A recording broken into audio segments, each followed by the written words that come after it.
Blog Talk Radio.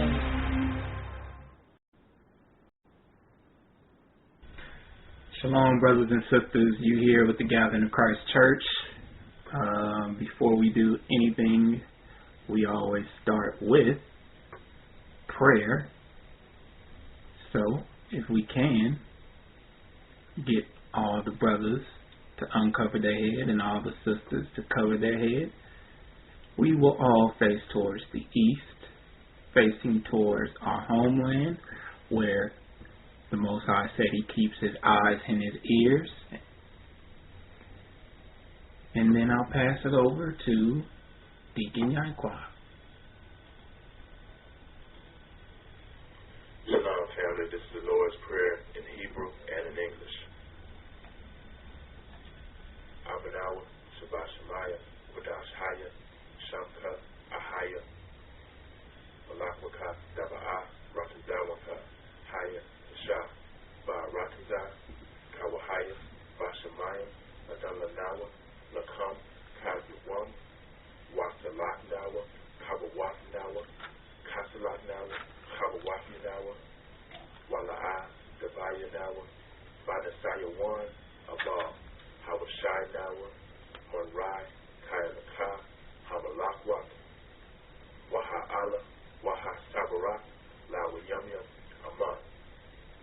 Our Father, who art in heaven, hallowed be thy name, thy kingdom come, thy will be done, on earth as it is in heaven. Forgive us this day our daily bread. Forgive us our debts, as we forgive our debtors. Lead us not into temptation, but deliver us from evil. For thine is the kingdom, and the power, and the glory, forever. Amen. All right, amen. All praises to the Most High, Hayabashim Yeshaya. We also pray that wisdom be provided for all of us and understanding. So, amen to that. Well, again, shalom. I hope all is well with everyone that's listening in. Again, you're listening to the Gathering of Christ Church. Tonight is Hebrew Culture is Life, and we're on Blog Talk. Radio.com/GOC Church. That's all one word. As you're listening in through the internet, you'll also see that there's a Skype button, meaning it's a free call to call in through Skype. I prefer Skype because it also comes in through the speakers. Go anywhere in the house, and everyone can hear it. Our schedule through the week is Wednesday. Well, it starts at Wednesday because we don't have fill-ins for Monday and Tuesday, which means you could catch up on all the blog talks, catch up on all the classes, and listen to the recordings. So we'll start at Wednesday. And Wednesday's show starts at 2 p.m. Pacific, 4 p.m. Central, 5 p.m. Eastern Standard Time. And that's the Search Engine International with Elder Gaja, Elder Ricard, with various interviews. Thursday is What Scripture Is That with Elder Ra'ai, same time, 2 p.m. Pacific, 4 p.m. Central, 5 p.m. Eastern Standard Time. And that's with controversial topics and current events, a lot of updated news, and sometimes the elders gather around just to have conversation about various topics. Friday, you have Leaving Babylon with Elder Ramar, and he is identifying Babylon, end-time prophecies, and, dealing with different Illuminati and, different various groups that the elite, things of what nature. That's the same time, 2 p.m. Pacific, 4 p.m. Central, 5 p.m. Eastern Standard Time. Saturday, you rest up and you catch up on all the and view the Ustream classes, and that's at ustream.tv/user Gathering of Christ. That's all one word.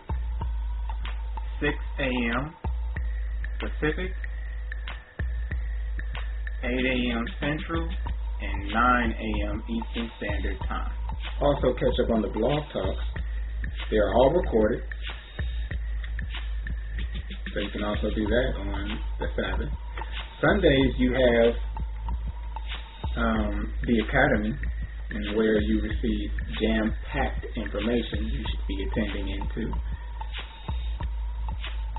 at least when you can. And to gather that information, you would email the church at gatheringas1@aol.com to enter into the Hebrew Bible Academy.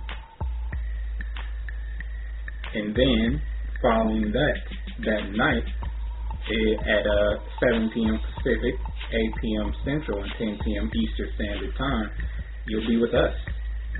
Hebrew Culture is Life, where cultures are compared to the Hebrew culture, where the path is shown to righteousness through our culture and our heritage, strictly according to biblical texts from the Torah, the Tanakh, into the Gospels. You have a complete understanding on our culture. As we go through the scripts, brothers and sisters, as we go through the scripts and information, brothers and sisters, take note as thorough as possible, no matter how long or how short of a time you've been in this word. This always helps to build memorization and other sets of skills. Sirach 42:7 says, deliver all things in number and weight, put all in writing that thou givest out and receivest in. According to wisdom, this is the Hebrew culture.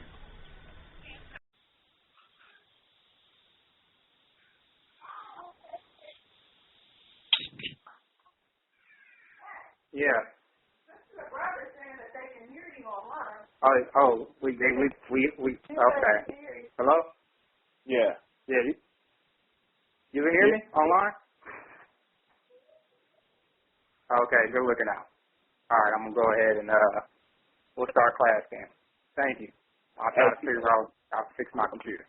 Hey, shoot that to me. Shoot the email to me.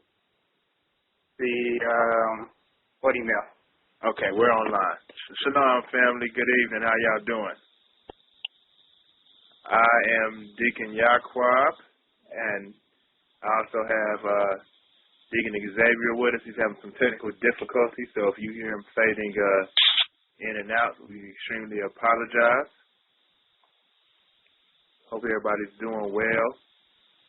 Another awesome Sunday night the Most High has blessed us with to bring you guys more of the truth, give you guys some edification. Tonight's show is going to be a in-depth study on funerals, the proper burial according to Scripture, what the world does, and just to do a compare and contrast to that, and of course see what the Most High says. We're going to a time when there's going to be a lot of suffering. We're going deeper into Jacob's trouble, so proper burial and making sure that our loved ones get a proper burial is very important. So we're going to give Deacon Xavier, I think he's joining us now. All right, so I'll cut back on my other computer and get this stuff rolling because I got to have a lesson up. And so first, to stall time, what we'll do is we'll go in on Mother's Day. Let's go in on Mother's Day for probably about 20 minutes, and then we'll start in on the study on the funeral. So I am having technical difficulties, so we don't necessarily have the information up as of yet. Deacon Yaiqawab, you got the information up, though, huh? I have this is the last, I should have, yes, I do have, as a matter of fact. Okay, cool. So you got the start off. So we got the information. So what we'll do is we'll go in on Mother's Day for a minute. Is that me with a bunch of static? That's what it sounds like. Hey. You know what? Okay. Let me go cut on my other computer. All right. I'm gonna have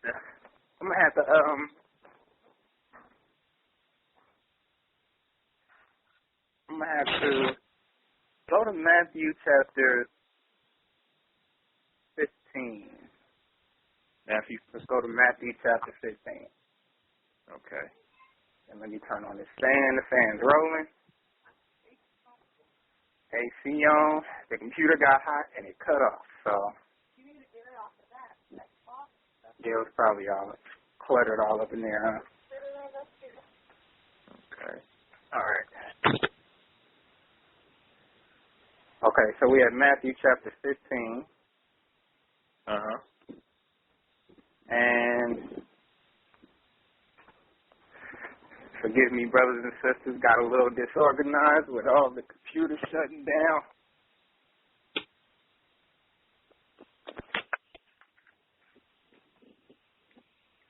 So in between time, I have to get my Bible, or at least one of them. So we have Matthew chapter, first of all, go to Exodus. Hold Matthew and go to Exodus. These are a few things you want to show the brothers and sisters, like if they do ask questions, if they don't ask questions, it's all good. But all we do is make statements. You know, concerning these holidays and concerning these y'all hear it's a car going crazy back here in my backyard because it's Mother's Day. And believe it, that all the nations are celebrating the same day somehow at some time. All religions celebrating the same day, called Mother's Day.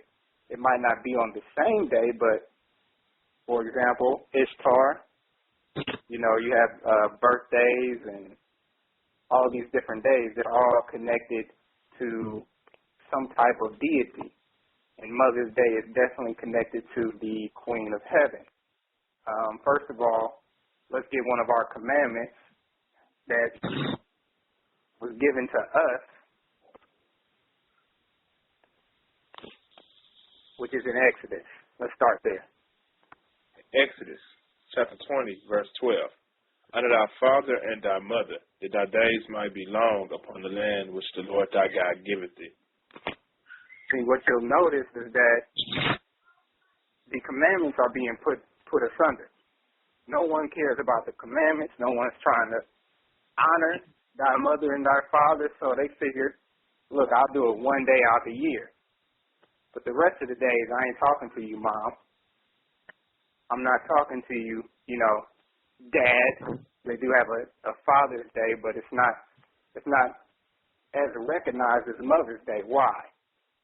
Because people are worshiping the female deities more than the masculine deities. That's why they're so interested in the virgin birth. That's why they're so interested in, you know, birthdays. These are all to represent the feminine deities. The only masculine deity that you'll deal with, you know, that we know of in Christianity is Zeus, or Jesus, otherwise known as Jesus. And even with that, they converted that into a feminine. I'm tired of the static. So that's what these days are representing. Either it's the feminine or the masculine, and you'll see all the time that it's mostly feminine that they are more interested in. So let's go back to Matthew 15. And I want to show that they were also doing this back during Christ's time. Same days, same understanding. You know, we'll honor our mother one day out the year. and we'll be good with God, or we'll be good with ourselves, really. So let's go to Matthew chapter 15, and let's start at verse 3. St. Matthew chapter 15, verse 3. But he answered and said unto them, Why do ye also transgress the commandment of God by your tradition? So why do you transgress the commandments of God by your tradition? And mind you, you ask certain questions to certain people. You know, Christ knew exactly who he was talking to. You don't respond to mother like this. You don't respond to family like this. Especially as these holidays pass, you want them to ask you questions. You know, you want them to ask you, why you not celebrating Mother's Day? Why you not celebrating Father's Day? That's what you want them to ask. So you can show them the way. And also you showing them the way by your walk. So notice in chapter 15, actually start from verse 1, and that way we'll get a further understanding. In Matthew chapter 15, verse 1. Then came the Yaiqawab, scribes and Pharisees, which were of Jerusalem, saying, Why do thy disciples transgress the tradition of the elders? For they wash not their hands when they eat bread. Exactly. See how the brothers and sisters, they all knew who Christ was by his walk. And, you know, they all went out and said, man, this dude is righteous. This guy, he got information that no one else had. So they began to ask him questions. That's where you want to be at in your walk as these holidays pass up. Now let's go on to the next verse. Verse 3. But he answered and said unto them, Why do you also transgress the commandment of God by your tradition? So he answered a question with a question. Instead of being direct and, you know, instead of being so direct, he was more like, okay, so y'all want to ask questions? I'm curious of what y'all doing. I want to know why you willing to transgress God's commandments? Why are you doing what you doing? Flip it on them, like, you know. Oh, well, why you don't celebrate Mother's Day? Well, why you celebrate Mother's Day? What's the point of Mother's Day? Is it to honor thy mother? Something you should be doing 365? That thy days may be long upon the earth? 364. Correction. All right, we rolling. Some of the players are calling back into a live show. Y'all hold on for a second. All right, let's go. Give me a second. Let me get my mic. All right. So why do you choose to do the route that you choose? Right? Let's keep going. Verse 4. For God commanded, saying, Honor thy father and thy mother, and he that curseth father and mother, let him die to death. Yeah, that's what the Most High say. He gave us commandments. Look, if you don't honor your mother and your father, you're going to die. That's why all these little kids is dying like they is out on these streets, because they are not being taught to honor their mother and their father. But instead, they're raised in a lie, so they begin to tell lies, and they live a lie.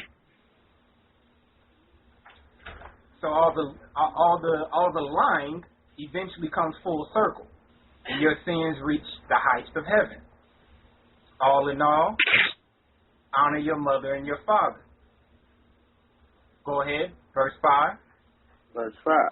For ye say, whosoever shall say to his father or his mother, it is a gift, or whatsoever thou mightest be profited by me.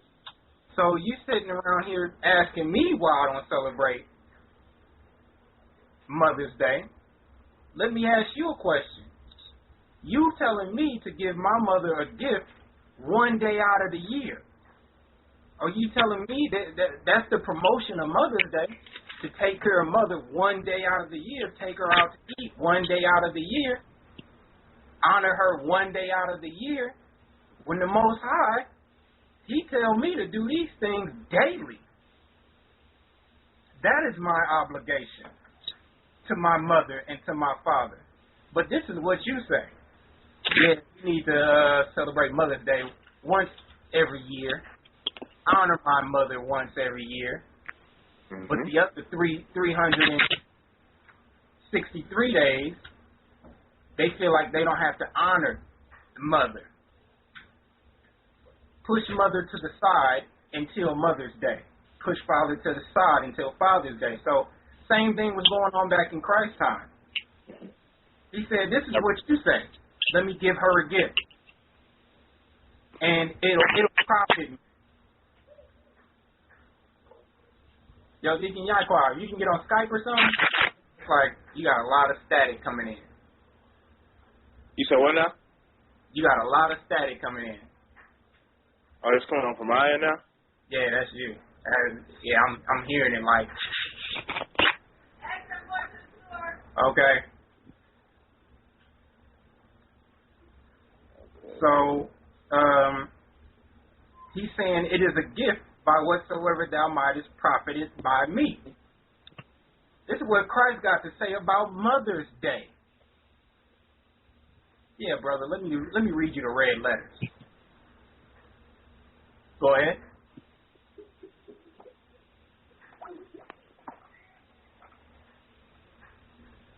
Verse, yep, go ahead. And honor not his father or his mother, he shall be free. Thus have ye made the commandment of God of none effect by your tradition. So, you know how it's promoted in society. You don't have to listen to mother. You don't have to listen to father. You know, you grown by the age of 5. You grown by the age of 10. You free. What they call it? Independent. You a grown man. Go get what you need to go get. So by them telling us that, we made the commandments of God of non-effect. We pushed the commandments of God to the side in order to honor our mother one day out of the year. Big issue, big problem. Deacon Yaiqawab, you got anything to add to that? Well, this scripture really stood out to me simply because it shows you what doctrine the Pharisees were dealing with. Now, the Pharisees were a sect that developed shortly after we returned from the Assyrian captivity, which before we were in the Assyrian captivity, we were in the Babylonian captivity. And our elders had picked up the traditions of the Talmud. So a lot of traditions that Christ is against are traditions out of the Talmud. When Christ said that, right here said, whosoever shall honor his mother, who shall say to his mother or father, it is a gift, profited thou by me, it's because that, according to the Talmud, it wasn't casual to honor your parents every day out of the year. It was that you were lucky enough to honor them, period. So I'm going to pull something out of just a brief excerpt out of the Talmud. And this is from the section of the Talmud called the Sanhedrin 66a. It says, one who curses his parents isn't punished unless he curses them by divine name. So this is one of the many practices that our forefathers was holding on to out of the Talmud, which is why they uphold these, different holidays that, have their roots of wickedness. This holiday has definitely nothing to do with the Bible or the Ten Commandments of the Most High.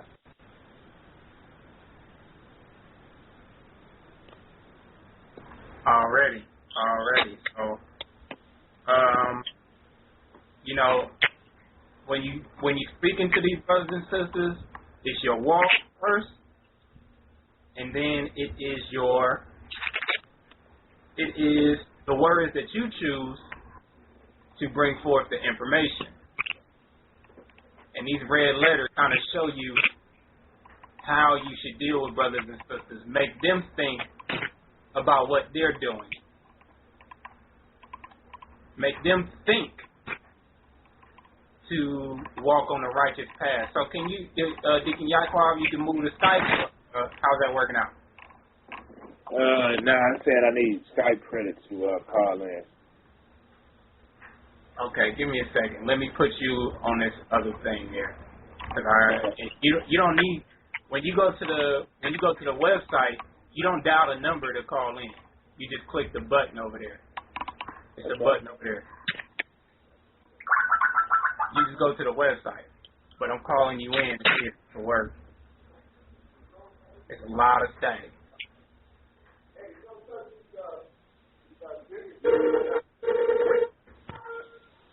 Okay. Alright, so I put that phone on mute. Just keep it handy, though. Just keep it on. Just in case all this other stuff drops again. Okay. Well, just call back in when you all is through. Alright, so let's get to the study. Take a quick break here, and then we'll get to the study. Gotta play the, there's a quick break.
What's that? The show. You can send me the updated version of it. Oh, okay. All right, so I'll send it to you right now. Okay, so where we at first? Let's start in first saying, all praise to the Most High, Hayabah Shem Yeshaya, Rock. This study tonight will be based on funerals. We're going to understand where it comes from, what is it for, is it a Hebrew custom, is it a American custom, is it righteous, is it what they do in it righteous? Let's find out. I mean, we got so many jam-packed scriptures, I think we might have to, chop it up into like two. And then we also have some articles that we have to go through. So we might have to chop it into two. But we're going to give the descriptive understanding on the Western culture ways of funerals, and bring understanding on funerals and burials, and also how to deal with death. And so I have to put this out here. I have to throw this out here because what people are going to do, they're going to hear this information and say, well, Xavier told us don't go to funerals. Deacon Yaiqawab say don't go to funerals. Because that's what people do. They call in, they listen just to a little bit, and then they hear, well, it's a problem with funerals. Then they hang up and decide for the rest of their life they're not going to go to a funeral. So that's why we encourage brothers and sisters, listen to the whole study. Don't just grab a part of it and say, well, this is what I'm going to do. And don't establish that as your foundation. So again, I have to put this out here because brothers and sisters are going to call in just for the minute and listen and then decide they're never going to go to a funeral again. So what I'm about to put is very important for all the brothers and sisters that's listening in to realize we are not going to tell you tonight.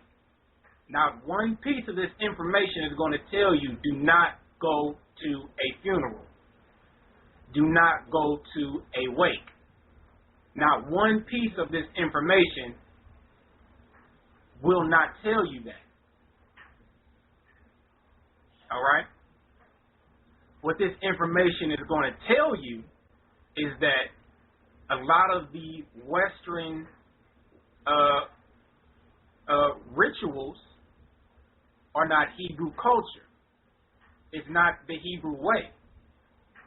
So when the Hebrew way is done, it's done righteously. But until then, we have to deal with what is given to us and what is provided to us. So tonight, we have to tell you all, as we go through this information, I will still attend funerals. And I'm going to read to you in the coming verses why I will still attend funerals.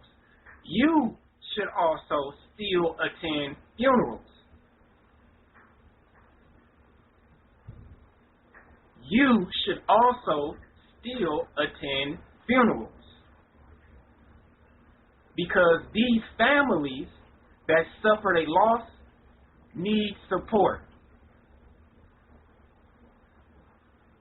These families that suffered a loss need truth. They need a shoulder to lean on. They need us. Okay? Because what did Christ say? He said, I came not to heal,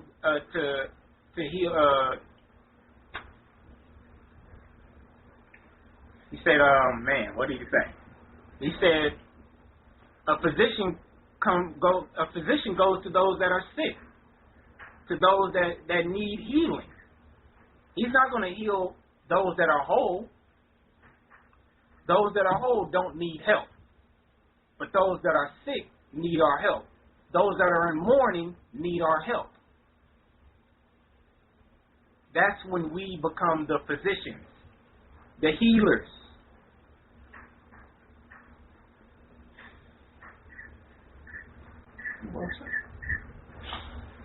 So that's when we become the healers. That's why it's our job, very important for us, to go and heal. We have to attend these funerals because it's broken hearts in there. And our job, as the children of Israel, as, Gentiles that's in the truth, it's our job to heal the broken-hearted. I got to put that out there. And you might hear me say it later on. And, hey, I might forget. But I guarantee you, somebody's going to do it anyway. They're going to say, well, Xavier said don't go to funerals. The Deacon Xavier said don't go to funerals. Deacon Yaiqawab said don't go to funerals. It's going to happen because they're going to call in the middle of the show and not understand what's going on. So, therefore, I'm hoping those that are in earshot, I'm encouraging you all continue to help heal the brokenhearted. You'll still see me at funerals after we go through all this information. And,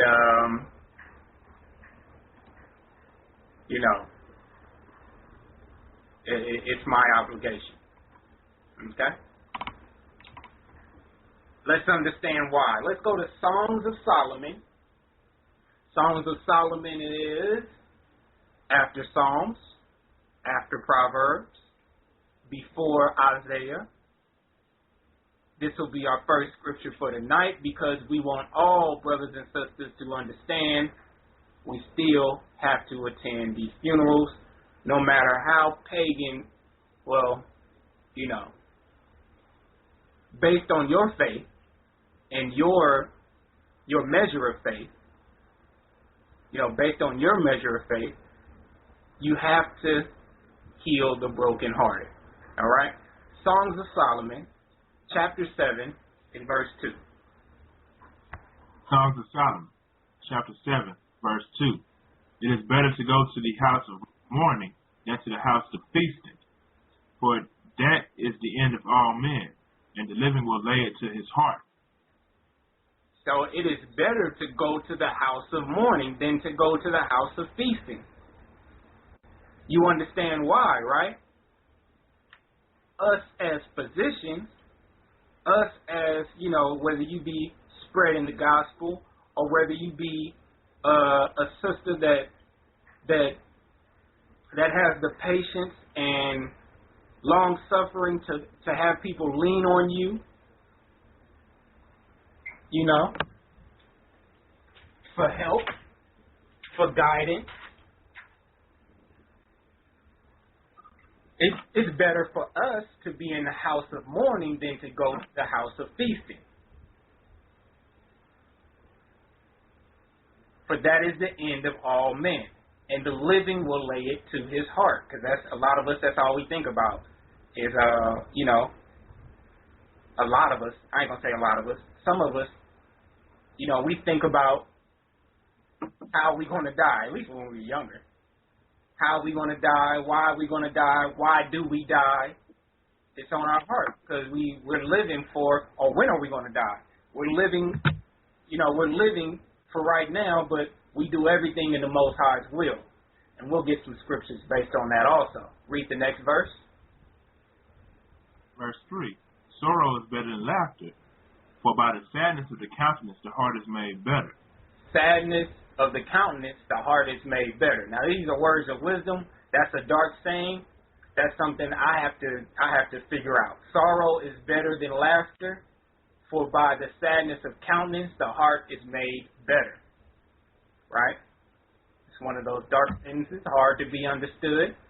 Later on in life, I'm sure I'll be able to understand it. Verse 4. Verse 4. The heart of the wise is in the house of mourning, but the heart of fools is in the house of mirth. There we go. See, the heart of the wise is in the house of mourning. And you see other places in scriptures, other precepts letting you know, when you got a lot of wisdom, it causes you to be more sorrowful. Because you begin to see all your brothers and sisters without the knowledge that you have, without the information that you have, and you trying to push it to them, but ain't nobody receiving it.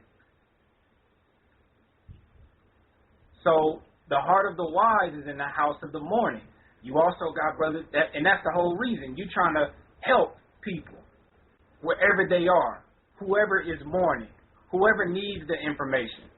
That is our obligation. If you're part of that part of the body that says, I need to help people, you're in the house of mourning. That's why we're saying continue to attend funerals, because they need you. What goes on at these funerals?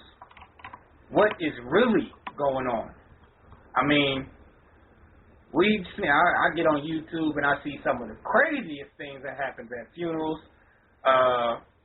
Usually it starts off, person dies, you got the organ extraction, you got the embalming fluid, you got the cremation, you got some of those things, you got the parents, you got parents or whoever, daughters and sons, everyone spending money to do everything to take care of who?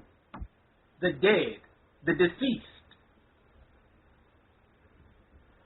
Nowadays, and we all know it's not the same as it was back then, but that's what we're getting tonight. We're going to get the root of all this, the root of the issue of the problem.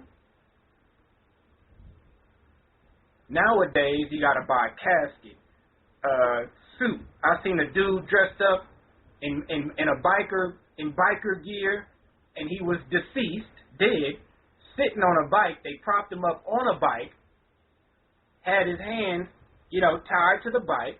They took a picture of him and everything. He's dead, mind you. He's gone. And he's sitting on a bike with no spirit. That's what's going on today. Yeah. So they dress you up in these clothes. They put makeup on you, and you're deceased. Okay? And mind you, each thing they're doing, you come out of pocket. You come out of pocket. That's why we played that. We play these clips on Malcolm X and Dr. Umar. I got to get some more clips and piece some more stuff together now that I got the time. I'm piecing some things together for you all to show you all where you should spend your financial gains at. And not support these money-hungry individuals, including the pastor. I'm going to show you how the Hebrews did it. So today you got the person dies, organ extraction, embalming fluid, cremation, and if they're not cremated, it's face painting, dress up in clothes, casket, wake. They bring the body into the house of the Lord, supposedly the house of the Lord, and we all know the Lord don't want uncleanness in his house, so really we know what Lord they worshiping. It's that 501c3. Their God. The non-profit organization. But they're going to make a profit off of this funeral. They dress in all black. That's a big problem. You get a sermon by the pastor. You get a sermon by the assistant pastor. You get a sermon by the deacon, the deaconess. You get a sermon by about 6 or 7 different people. Then you got the eulogy.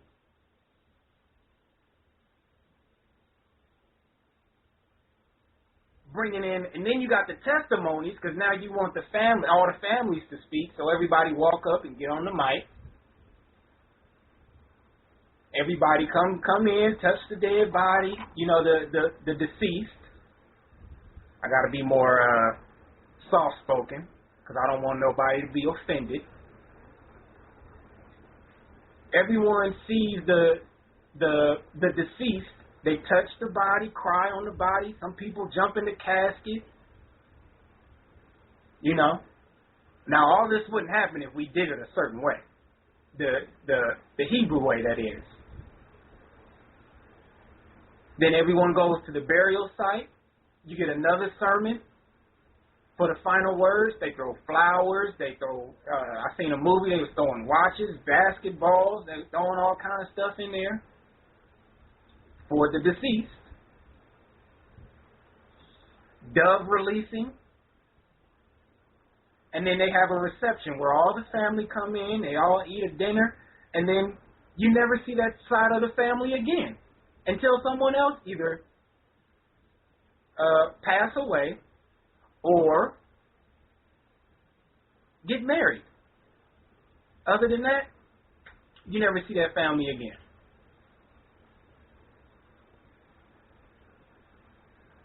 Big problem, Israel. Big problem, brothers and sisters.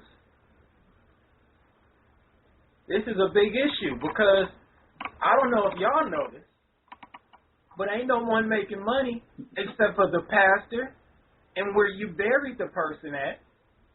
And that's all this for. You look at these religions, they are just making money left and right. And everyone's complaining because we charging for assisting. You didn't have a problem paying to get into paying your tithes at church for Easter. You didn't have a problem buying all the family presents. But then when we try to do something righteous, if people got a problem with coming out the pocket. But when all this happened, ain't nobody got a problem. Cash out, cash out, cash out. When it can be done a totally righteous way. A way where they not sucking you dry.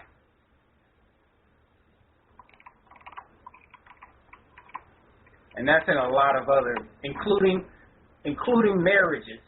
I might as well throw that in there because I'm, after watching all the ceremonies and stuff, and then I gotta have a ceremony. That's another story. Gotta do it though. Gotta do it. So these are the things that are done usually at death of an individual. Once a person is deceased, you have this whole stepping process. When a lot of this stuff is connected to paganism. Only a few things is connected to the Hebrew culture. To tell you the truth, I'll bring it forth right now. When an individual is declared deceased, that person, within a few hours, is buried. If you was in another country and your cousin or your brother had passed away, he was getting buried whether you was there or not. There was no... They didn't send out no letter for you to call, or they probably send out a letter to notify you.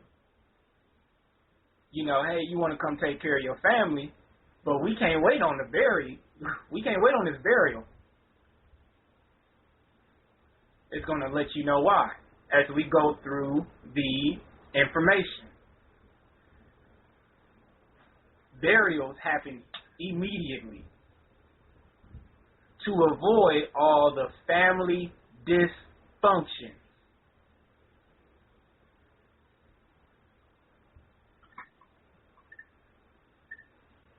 Well, one of the reasons I could tell was to avoid family dysfunction. So let's go to the Zondervan Bible Dictionary and let's define burial, and then we'll go off into Genesis. So let's define burial. Oh, we got tomb too. So let's define both of those.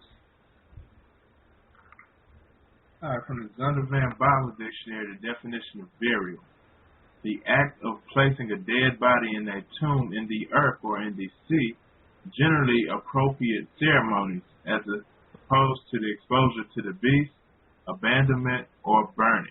So the reason why we would place a dead body in the tomb, earth, or the sea, I don't think we did the sea. Actually, you can close out the sea. That's just in the Zondervan Bible Dictionary. I haven't read a burial in the sea as of yet, unless it was in another religion.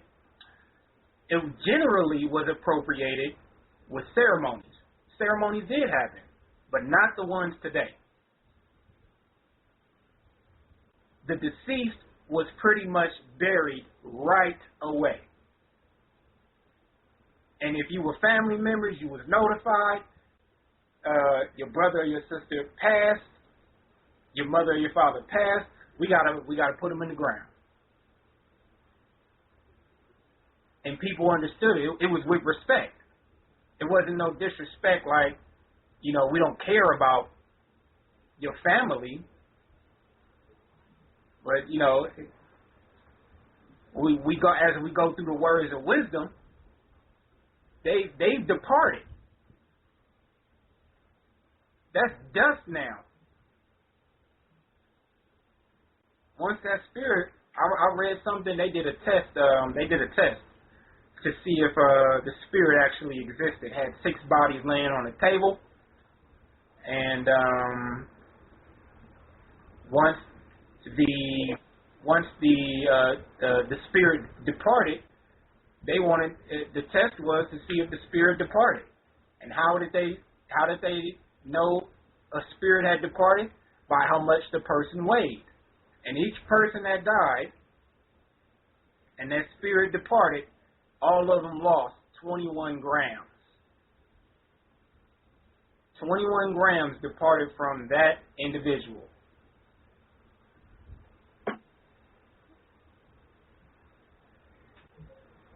So, all that to say, the spirit does exist.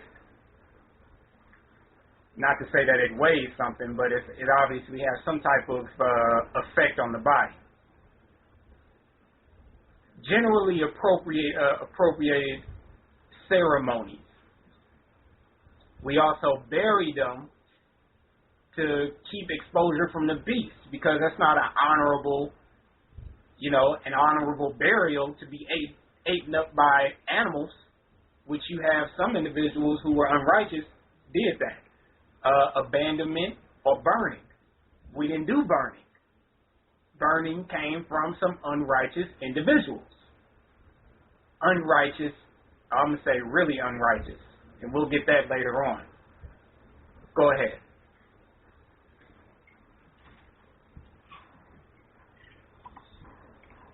In Canaan, in ancient times, and in more primitive parts of the land even today, here was and is no embalming in most cases, but immediate burial to avoid unpleasant odors and ceremonial uncleanness.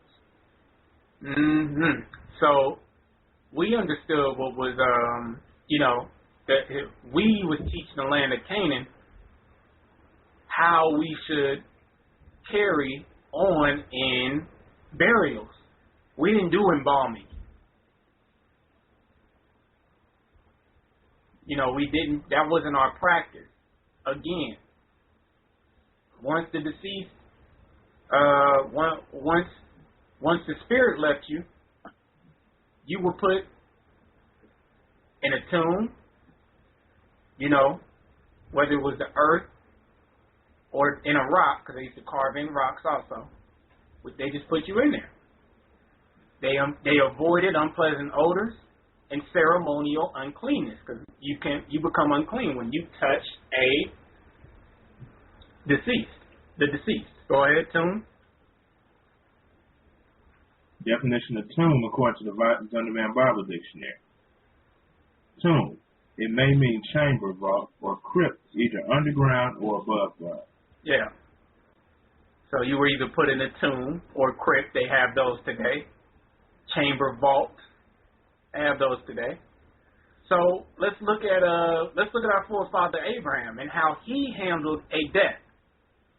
And you can see plenty of other descriptions on how to handle a death. And if you're going through such a process, you would lean on the words of wisdom. So we also got to add in there again.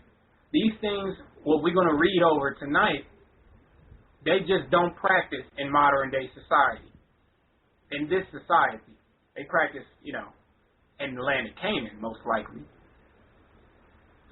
But in this society, they don't practice that. So don't go, ruffling up family about how to bury your family member, because you want to do it the righteous way. You want to practice that with your Hebrew family that have understanding, that have the information. That's who you want to practice it with. And even if they're not ready to practice it, you have to give them that grace. We were not grown, we didn't grow up with this information. I'm not going to go raise hell because they won't put my mom, right away. You understand? I'm not going to raise hell for that. And you shouldn't either. All right?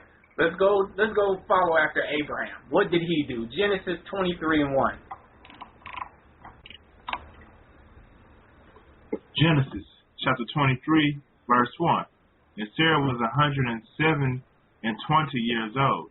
These were the years of the life of Sarah. Mm-hmm. Verse 2. And Sarah died at Kirjath Tarba, the same as Hebron in the land of Canaan. And Abraham came to mourn for Sarah and to weep for her. Mm-hmm. Verse 3. And Abraham stood up from before his dead and spake unto the sons of Heth, saying, verse 4, I am a stranger and a sojourner with you. Give me a possession of burying place with you, that I might bury my dead out of my sight. Yep. Verse 5. And the children of Heth answered Abraham, saying unto him, Hear us, my Lord, thou art a mighty prince among us. In the choice of our scapulars bury thy dead. None of us shall withhold from thee his scapular, but that thou mayest bury thy dead. Okay, so you have an exchange between Abraham and Heth. And what went on was, look, Abraham, I'm a sojourner. You know, I'm a pilgrim amongst this earth. I'm looking for the kingdom of God.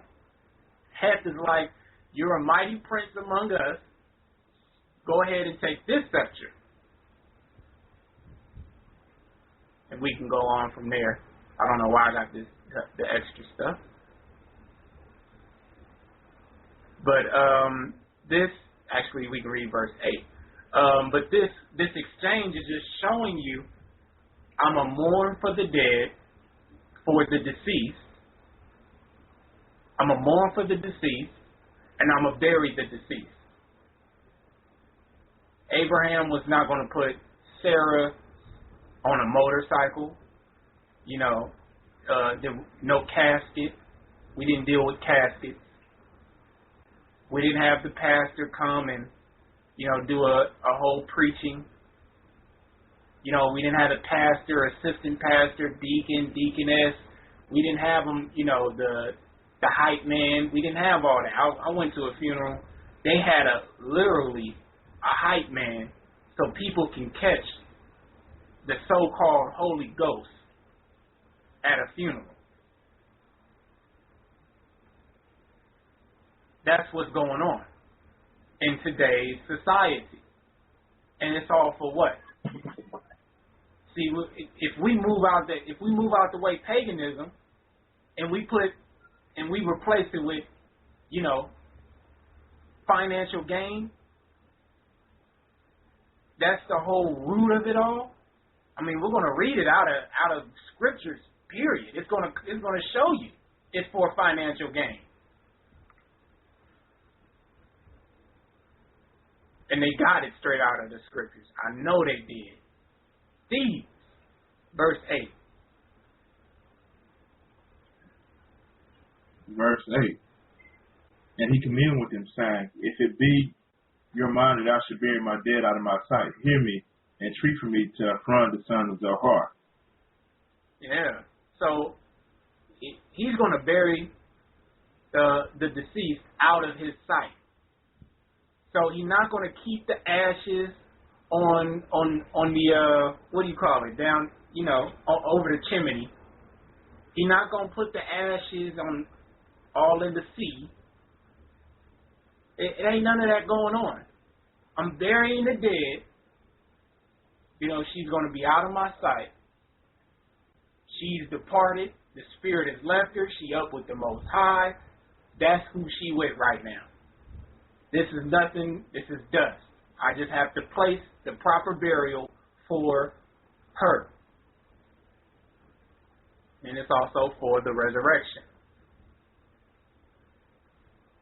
So if we follow those simple guidelines, we'll be perfectly fine. But we're in a society, they just look forward to just, you know, getting as much money as they can out of us from every which way. I mean, I started reading some of these things, and other dots started connecting because it was more than just, you know, making money off the dead. You know, it's also making money from the living. Not just when someone dies, but also, you know, just because you living, it links in to, since you're living, you have to pay us. It's another topic. I got to hold it in. As much as I want to talk about it. And then you even roll over to the New Testament with Christ and two other brother and a sister who died. So let's read what happened with Christ, because we all follow Christ, right? We want to talk about being Christian. You know, you claim you're a follower of Christ. This is how Christ went. So let's read it, John 19 and 39. St. John, chapter 19, verse 39. And there came also Nicodemus, which at the first came to Yeshua by night, and brought a mixture of myrrh and aloes, and about 100 pound weight. Then they took the body of Yeshua and wound it in linen clothes with the spices, as the manner of Jews is to bury. See, this is the manner of Jews to bury. We didn't have, again, no pastor, no mortician. We didn't do all that. Okay, well, and it's our Lord and Savior. If anything, they wear the cross around their neck. He would have been put back on the cross. They would have waited 7 days, put makeup all on him, and said, hey,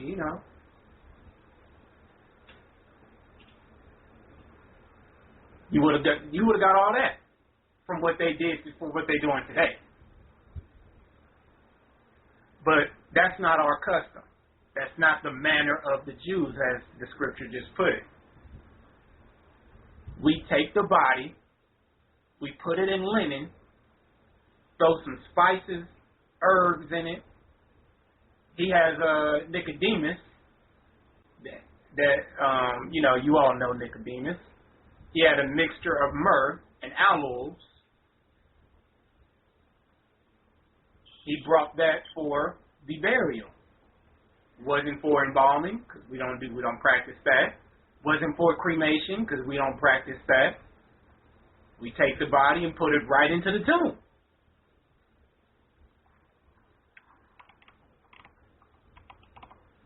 Go to Acts chapter 5 and verse 5. And this is going to show, again, the other brothers and sisters, another brother and sister. Actually, it's just an example of a brother who did do unrighteously, and he was treated no differently, But you also have unrighteous individuals that never received a grave. Bless you.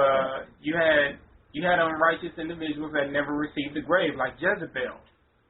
There was a prophet in the OT where he gave a false prophecy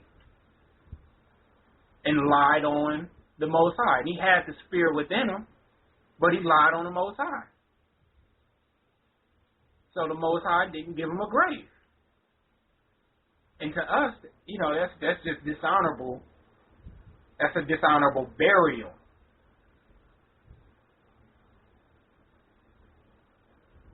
You have honor and honorable burial.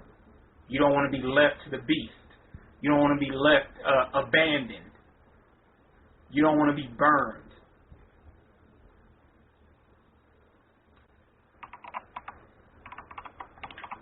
Let's get some more on the Hebrew customs, and then we'll go into the whole money-making scheme. We got it from the root. We got right where it started at. Thieves. Matthew 23 and 6. Oh, wait, go ahead. Did you read that already? Acts chapter 5 and 5? Nah, let's get it. Okay, go ahead. Acts chapter 5, verse 5.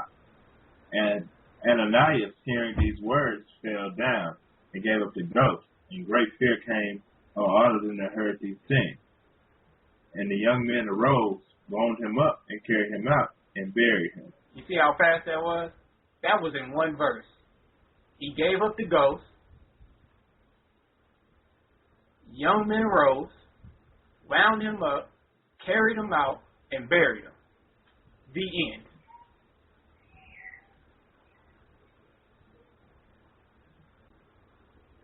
That was 1, 2, 3.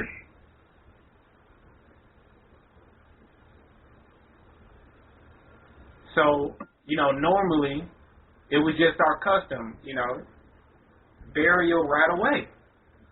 We avoided all the other stuff because the other stuff leads to what? Rituals and paganism and, money-making schemes, because you got brothers and sisters like, they can't wait till somebody pass away so they can put them on a shirt. Oh, matter of fact, they're making songs about it now. They're making songs about putting you on somebody's shirt.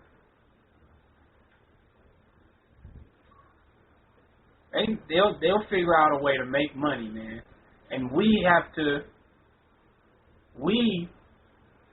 have to apply righteousness, apply what should be done where we can. And if people don't want to do it this way, if you're being overridden, you're just being overridden. But us as Hebrews, when we build our own community, you have things you have the things in the scriptures to show us what we should do in the circumstances of a death. And we are bound by a law based on death. We are bound by words of wisdom, because the words of wisdom will keep you from going sideways.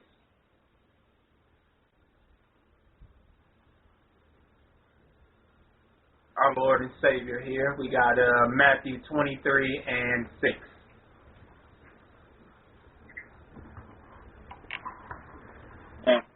Chapter 23, verse 6. Now when Yeshua was in Bethany, in the house of Simon the leper, there came unto him a woman having an alabaster box of very precious ornament, and poured it on his head as he sat at meat. But when his disciples saw it, they had indignation, saying, to what purpose is this weight? For this ointment might have been sold for much and given to the poor. When Yeshua understood it, he said unto them, why trouble ye the woman? For she hath wrought a good work upon me. For ye have the poor always with you, but me have ye not always. For in that she hath poured this ointment on my body, she did it for my burial. So yeah, we anoint, we anoint those that are, about to pass. Prayer, all that is being put into play. Gotta pray constantly. You there to heal the people. So if they're at the hospital, we know how the doctors do. They're at the hospital, you have to go show your support. It's better to be in the house of mourning than it is to be, in the house of mirth. So the most important thing is that you helping these brothers and sisters through. What do you think this woman was doing? Women have the natural spirit to comfort. That's why the comforter is the feminine, and she's called the comforter, because that's what the feminine do. Brothers, we ain't all with the mushy stuff. At least, some of us can deal with it. But you don't want to get too mushy, right? But women deal with the mushy stuff. And we also see later on, they had women. Now, I don't know. They had women that were appointed to funerals just to comfort the families. We're going to read it later on, but they had women that were appointed just to the funerals to comfort the families. And then you had the women who would cry, who were appointed to cry. Not only cry, but shriek. Something how they do in today's society. They go to the funeral, they cry, and they let it all out. Some of them pass out and stuff like that. It happens. See, and we saying that what we saying tonight is to avoid all that. Immediate burial.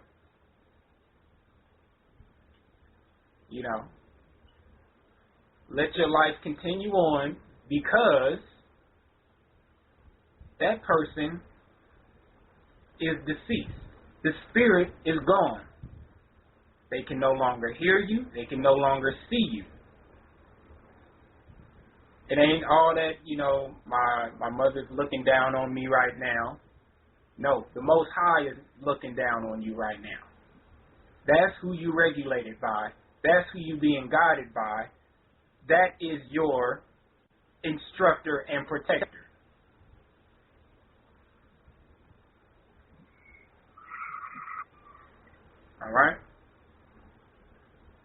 All right, let's get to this money-making, scheming system that they just... See, it's in our records. It's in our records that we have recorded when, where funerals and where, these ceremonies, where these, I'm trying to find the exact word here. Cemeteries. It's in our records where you find cemeteries being born. And thus you have what you have today. So let's go to Jasher, chapter 14.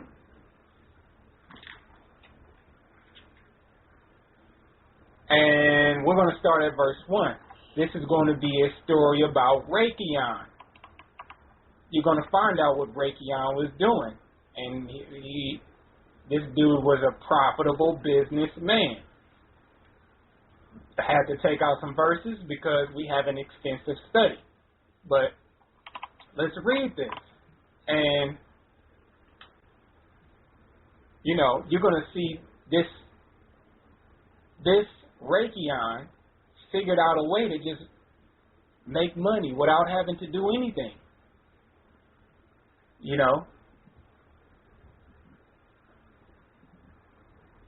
All right, so let's go here to Jasher chapter 14, and we're going to start at verse 1.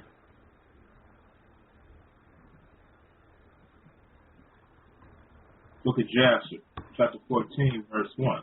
In those days was there in the land of Shinar a wise man who had understanding and all wisdom, and of a beautiful appearance, but he was poor and indigent. His name was Rakion, and he was hard to support himself. Yeah, so in those days in the land of Shinar, a wise man, because where is the land of Shinar?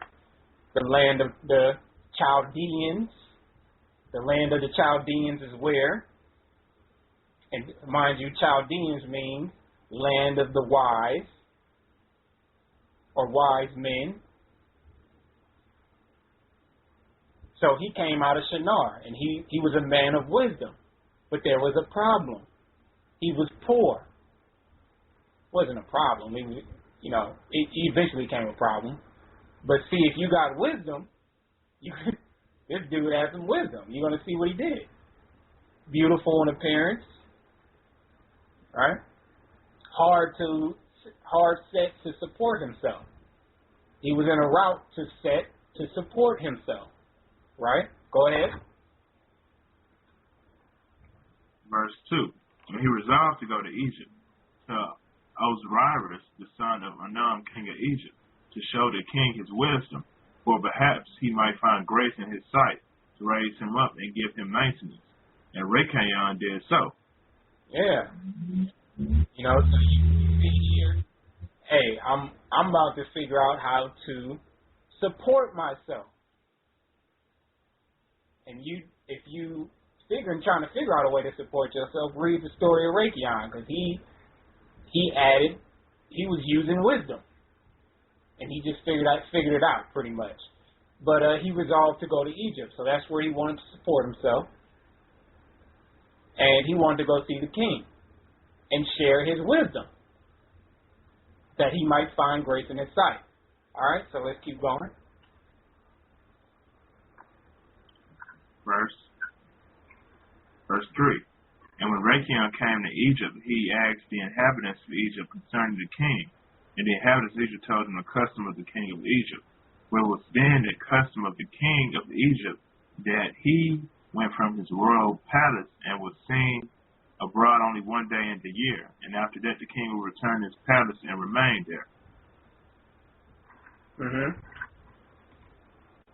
Skipping down to verse 13.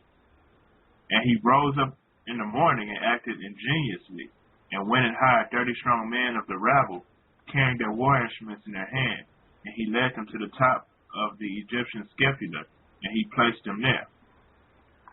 And he commanded them, saying, Thus said the king, Strengthen yourselves and be valiant men, and let no man be buried here until 200 pieces of silver be given, and then he may be buried. And those men did according to the order of Rikayon to the people of Egypt the whole of that year. So what did Rikayon do? He grabbed 30 men and said, stand around this scepter, the scepter being where they bury people at. Stand around this scepter, and if anybody try to get past to bury anybody, charge them 200 pieces of silver. And they were valiant men. They buffed up. They got weapons. You know, they got weapons, so they're coming after you if you don't pay the 200 pieces of silver. So people are like, well, you know, hey, I got to do it. And that's the spot that they put you in today. In order to bury somebody, you got to go to a funeral. Why? Because they have city ordinances that say you can't bury the dead just anywhere, or the deceased. I have to be more cautious with my words because I don't want to offend anyone.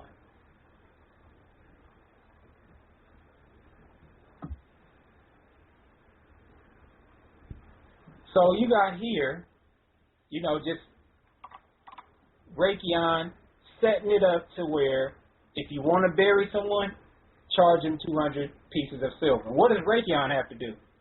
He just got to sit there and watch. He just got to sit there and manage. You understand this wisdom? Even though he was deceiving, saying, thus saith the king, because the king never said it.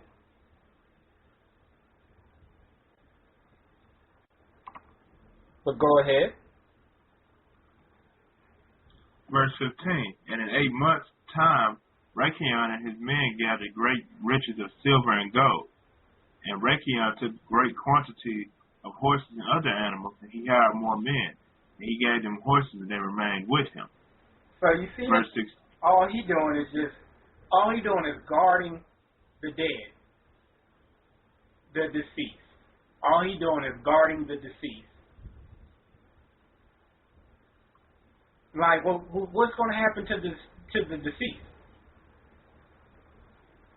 You know, that they need to have 30 valiant men to guard it.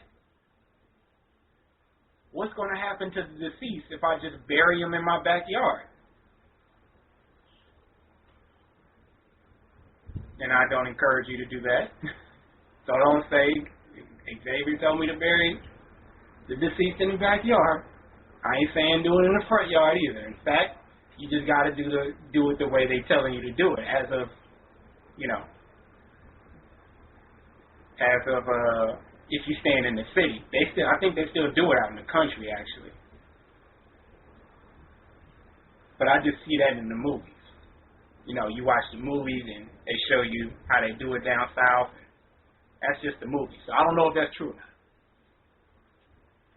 not. So he hired more men, and he got rich in 8 months. That's pretty fast. Go ahead. verse 16. And when a year came around, at the time the king went forth into the town, all the inhabitants of Egypt assembled together to speak to him concerning the work of Rikayon and his men. Verse 17.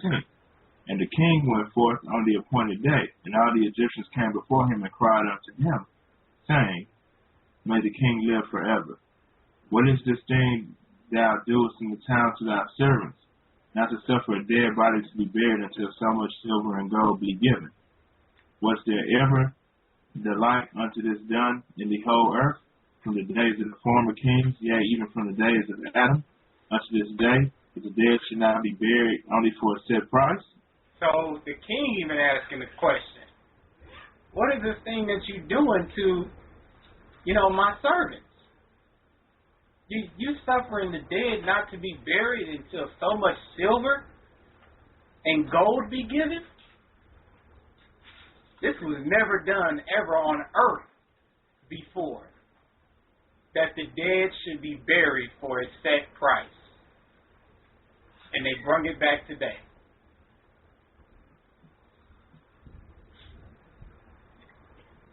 All right, go ahead. Verse 19. We know it to be the custom of kings to take a yearly tax from the living. But thou dost not only do this, but from the dead also thou exactest a tax day by day. Exactest a tax day by day. And they continue to charge you, whether it's yearly or, like I say, day by day. They continue to charge you. Taking your money. When you can go out here somewhere, we stay in the desert. You can go out there in the desert somewhere, you know, and just lay the deceased to rest. Even though they already resting, lay them down. Go ahead. Verse 20, Salakia. Now, O king, we can no more bear this, for the whole city is ruined on this account. And dost thou not know it? Verse 21. And when the king heard all that they had spoken, he was very wroth, and his anger burned within him at this affair, for he had known nothing of it. Verse 22. And the king said, Who and where is he that dares to do this wicked thing in my land without my command? Surely you will tell me. And they told him all the works of Yaiqawab and his men. And the king's anger was aroused, and he ordered Yaiqawab and his men to be brought before him. All right, so now he's about to exercise his wisdom, because what was the whole point of Yaiqawab coming down into Egypt? He wanted to meet with the king. So watch what Yaiqawab does. Verse 24. And Yaiqawab took about 1,000 children, sons and daughters, and clothed them in silk and embroidery. And he set them upon horses and sent them to the king by means of his men. And he took also a great quantity of silver and gold and precious stones, and a strong and beautiful horse as a present for the king, with which he came before the king and bowed down to the earth before him. And the king, his servants, and all the inhabitants of Egypt wondered at the work of Yaiqawab, and they saw his riches and the present that he brought to the king. Yeah, so Yaiqawab being smart, hey, you know, okay, so the king is calling me, so what I'm going to do is I'm going to go get children and daughters, and, you know, I'm going to just make myself look good. All the people love me. You know, I'm going to put them in silk, and I'm going to show them that I'm taking care of the poor. And then on top of that, I'm going to get him a big, beautiful horse. And you know how how Egyptians are attracted to the things that shine. Wise man. What happens after that? Verse 25. And it greatly pleased the king, and he wondered at it. And when Yaiqawab sat before him, the king asked him concerning all his work. And Yaiqawab spoke all his words wisely before the king, his servants, and all the inhabitants of Egypt. And when the king heard the words of Yaiqawab and his wisdom, Yaiqawab found grace in his sight, and he met with grace and kindness from all the servants of the king and from all the inhabitants of Egypt, on account of his wisdom and excellent speeches. And from that time they loved him exceedingly. Yep. So he got the platform to share his wisdom. And what do you know? I mean, you have to look at Yaiqawab's actions just before this, you know, this deed to charge for people to bury. Look at how he tried to start a business, but it didn't work. He tried two businesses, but it didn't work. All to say, he did this to make money. That was his point, to make money. Go ahead.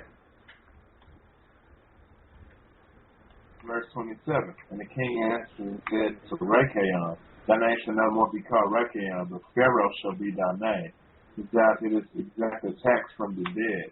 He called his name Pharaoh. So, what does Pharaoh mean? And on top of that, we got a record of the first Pharaoh.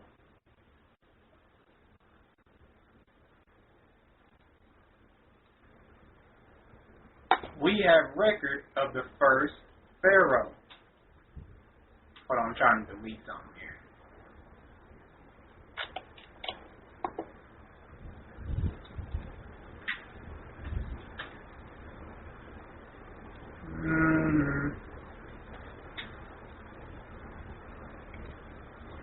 Okay. All good. Alright, so record of the first Pharaoh, what does Pharaoh mean? Since thou didst tax from the dead. Tax from the dead.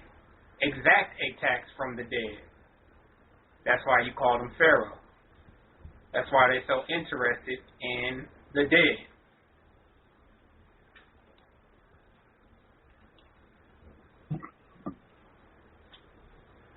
Go ahead. Verse 28. And the kings and his subjects loved Yaiqawab for his wisdom, and they consulted with all the inhabitants of Egypt to make him perfect under their king. Mm-hmm. Verse 29. Now all the inhabitants of Egypt and his wise men did so, and it was made a law in Egypt. There you go. So Pharaoh was made perfect under King of Egypt. I really think that's Osiris. I still have to do a little research on that. But it looks like Osiris, King of Egypt. I'm checking in on it. You know, maybe brothers and sisters might get curious and want to figure out what king this is, because that is the king where the first Pharaoh began to govern over Egypt, daily administrating justice to the whole city. And the king would judge the people of the land one day in the year when he went out to make his appearance. Go ahead. Verse 30. And they made Yaiqawab Pharaoh prefect under Osiris king of Egypt. And Yaiqawab Pharaoh governed over Egypt, daily administering justice to the whole city. But Osiris the king would judge the people of the land one day in the year when he went out to make his appearance. Mm-hmm. Verse 31. And Yaiqawab Pharaoh cunningly usurped the government of Egypt, and he exacted a tax from all the inhabitants of Egypt. So where do you all think America got taxes from? Egypt. Now, let's be all straight about this. Let's be straightforward. Where did Egypt get its wisdom from? The wise men, or the Chaldees, or from the land of Shinar.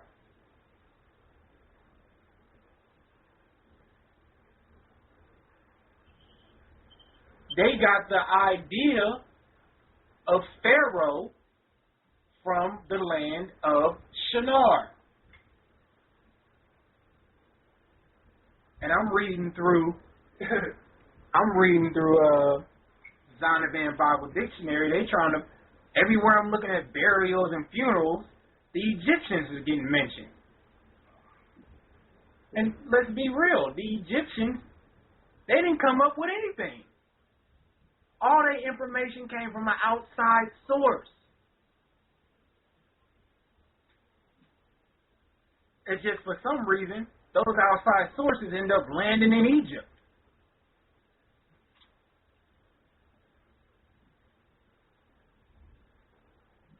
Haven't figured that part out yet. But all the information came from Abraham, who came from where? The land of Shinar, the land of the Chaldeans, but a pilgrim amongst the earth, and he just so happens to walk down into Egypt, and he's debating with them on who's the right God to serve. These debates went on since Abraham's time. But before that, you know, we kind of had an understanding of the mighty power that we should serve. But what them Egyptians doing? Messing with the fallen ones. All that information came from the land of the Chaldeans. Abraham, and here you have Yaiqawab. They figured out how to make money off the people, which is by taxing. By taxing, you got slaves. So if you're paying taxes still, you still a slave.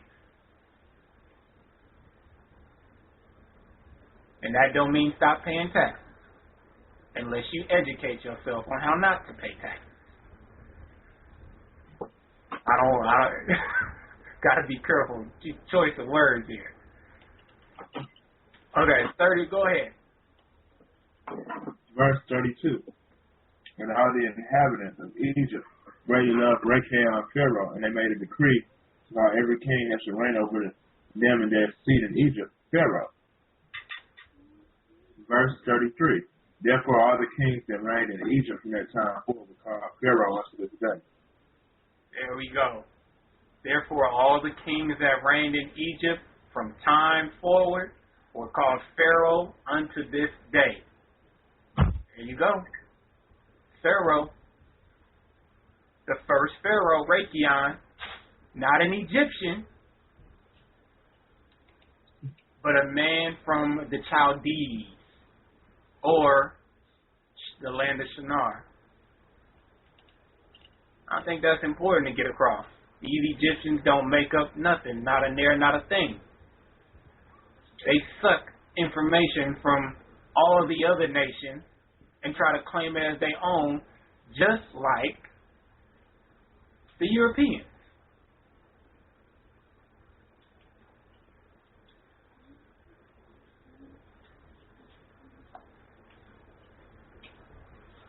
All right? It's built just like the United States of America.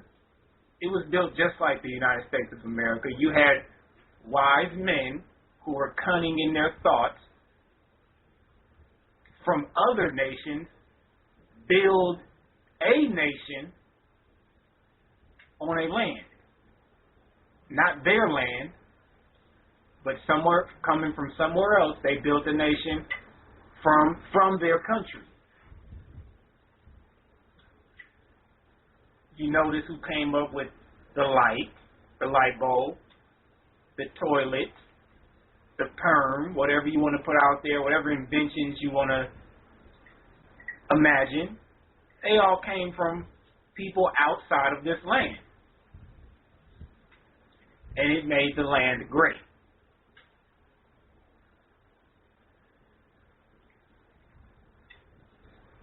So once this action was done, money began to be made in the religions. You know, they like, well, Yaiqawab did it. Yaiqawab doing a pretty good job. You wanna make money, you buy a mortuary. You know, the government is going to suck however much they wanted to suck out of you, but Yaiqawab became rich in one day. Now, I don't suggest making a mortuary because, again, we Hebrews. It's not our culture. So we build other businesses, which later on, in the coming weeks, we'll be doing a study on some of these businesses that we were having. And it'll be based on our economics that we should have today.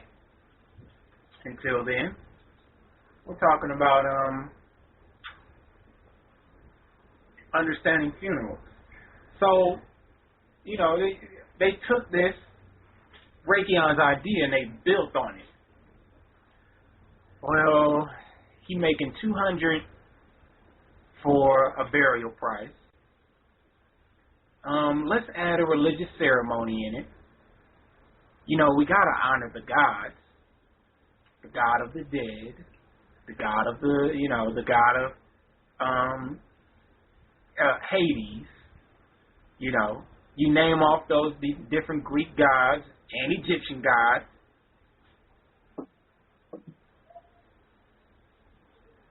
So then you begin to now we begin to move into the religious aspect, because that's what it was built on. These religions that practice these type of ceremonies was built straight out of Jasher. and they take so now they begin to put them. We moving on to our society. They begin placing the deceased in caskets. They begin to use the makeup, fashion, make it be about fashion. You know, you got to put them in a suit, tie, $200 suit, $400 shoes. The shoes cost more than the suit. He got a hat on. You know, the guy got makeup on. You know, sisters, they're deceased, but I mean, they dress the deceased up like they never been dressed up before. You got the brothers who out there banging, you know, playing cops and robbers. At their funeral, they dressed in a suit. Why? It's all for financial purposes, financial gain.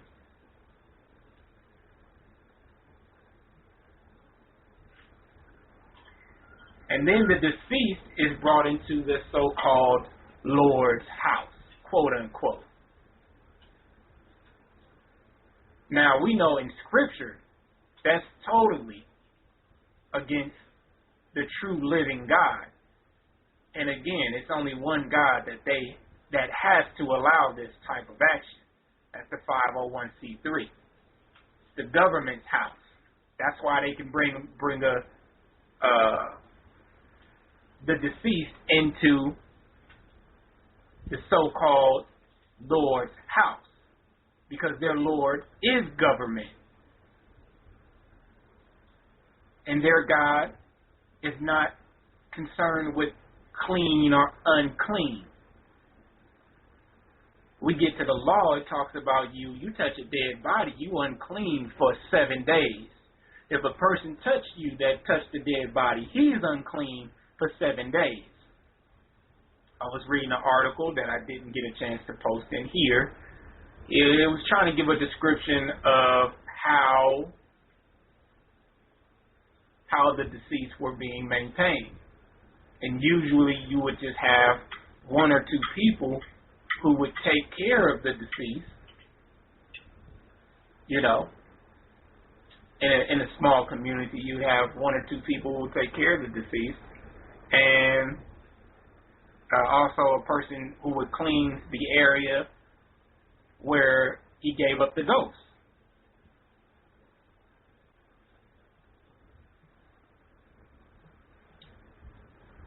And that way, uncleanness could not be spread throughout the camp.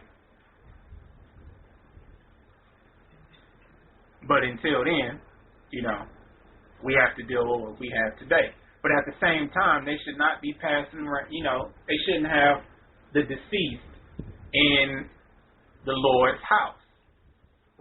They shouldn't have the deceased in someone's home. Now we on someone's home, they have a wake. The awake is like a ceremony. It says associated to the death. Let's see what a wake is. Let's go to Wikipedia. We're going to define wake or the ceremonial thing. Okay, this from Wikipedia.com. Definition of wake.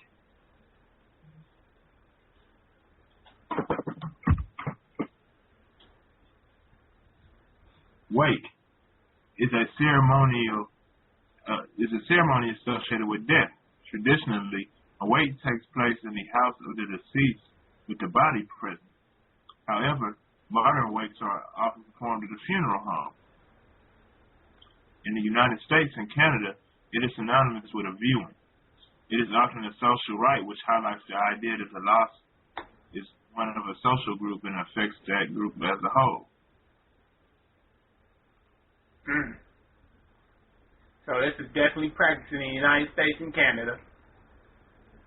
You know, it's associated with a viewing.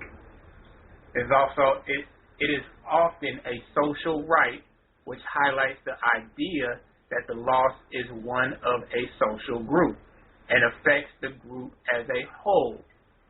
So they usually bring in the families together, and the deceased is present.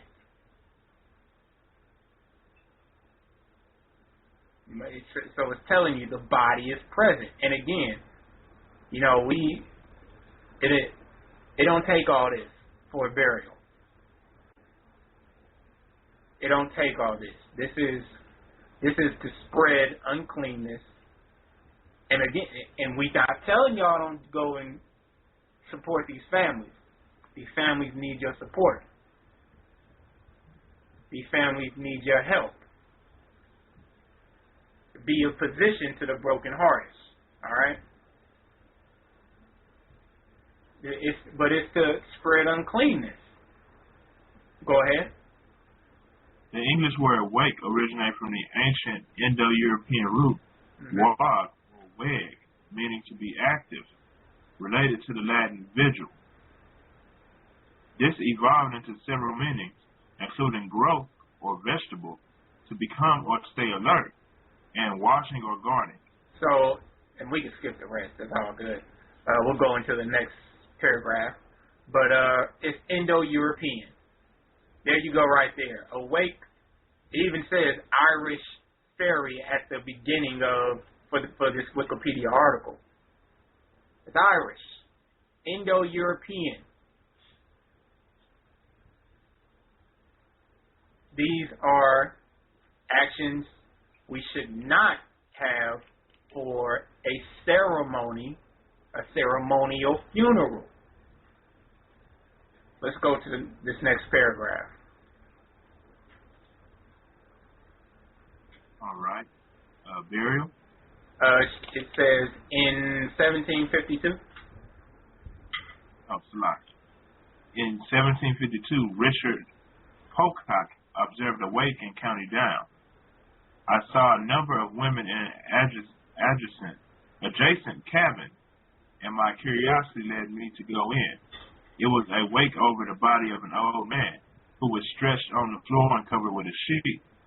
About 3 feet above the corpse was a board covered with a white cloth on which they placed candles, and the women sit around the corpse. They are entertained with a spirit of barley called whiskey, with tobacco, and sometimes with bread, cake, and frequently drink to excess, with such instances of mortality before their eyes, and this they look on as an act of devotion. So one thing it leads to, as we can see, excessive alcohol. Excessive, what is it called? Spirit of barley, called whiskey. I didn't look into this, but it is definitely evident. Whiskey. You don't want to be caught drinking whiskey. You catch the spirit of barley. I gotta look this up. I'll look it up later. So about 3 feet above the corpse was a broad covered, with a board covered with a white cloth. So this guy stretched out on the floor, and they put a board over him with a white cloth. They placed candles over the board, and the women sit around the corpse, and they are entertained with a spirit of barley called whiskey, with tobacco, and sometimes with bread, cake, and whatever that says, and frequently drink to excess. So they drink and drink and drink. So this is what these wakes lead to. Anybody ever been to a wake? I'm sure some. I actually haven't, because I never really wanted to go. But what it leads to is, excessive drinking. That's why it's not our culture to do so. And then they look at it as devotion. What do they say when they pouring out that beer? This for my homies. That's devotion. Okay?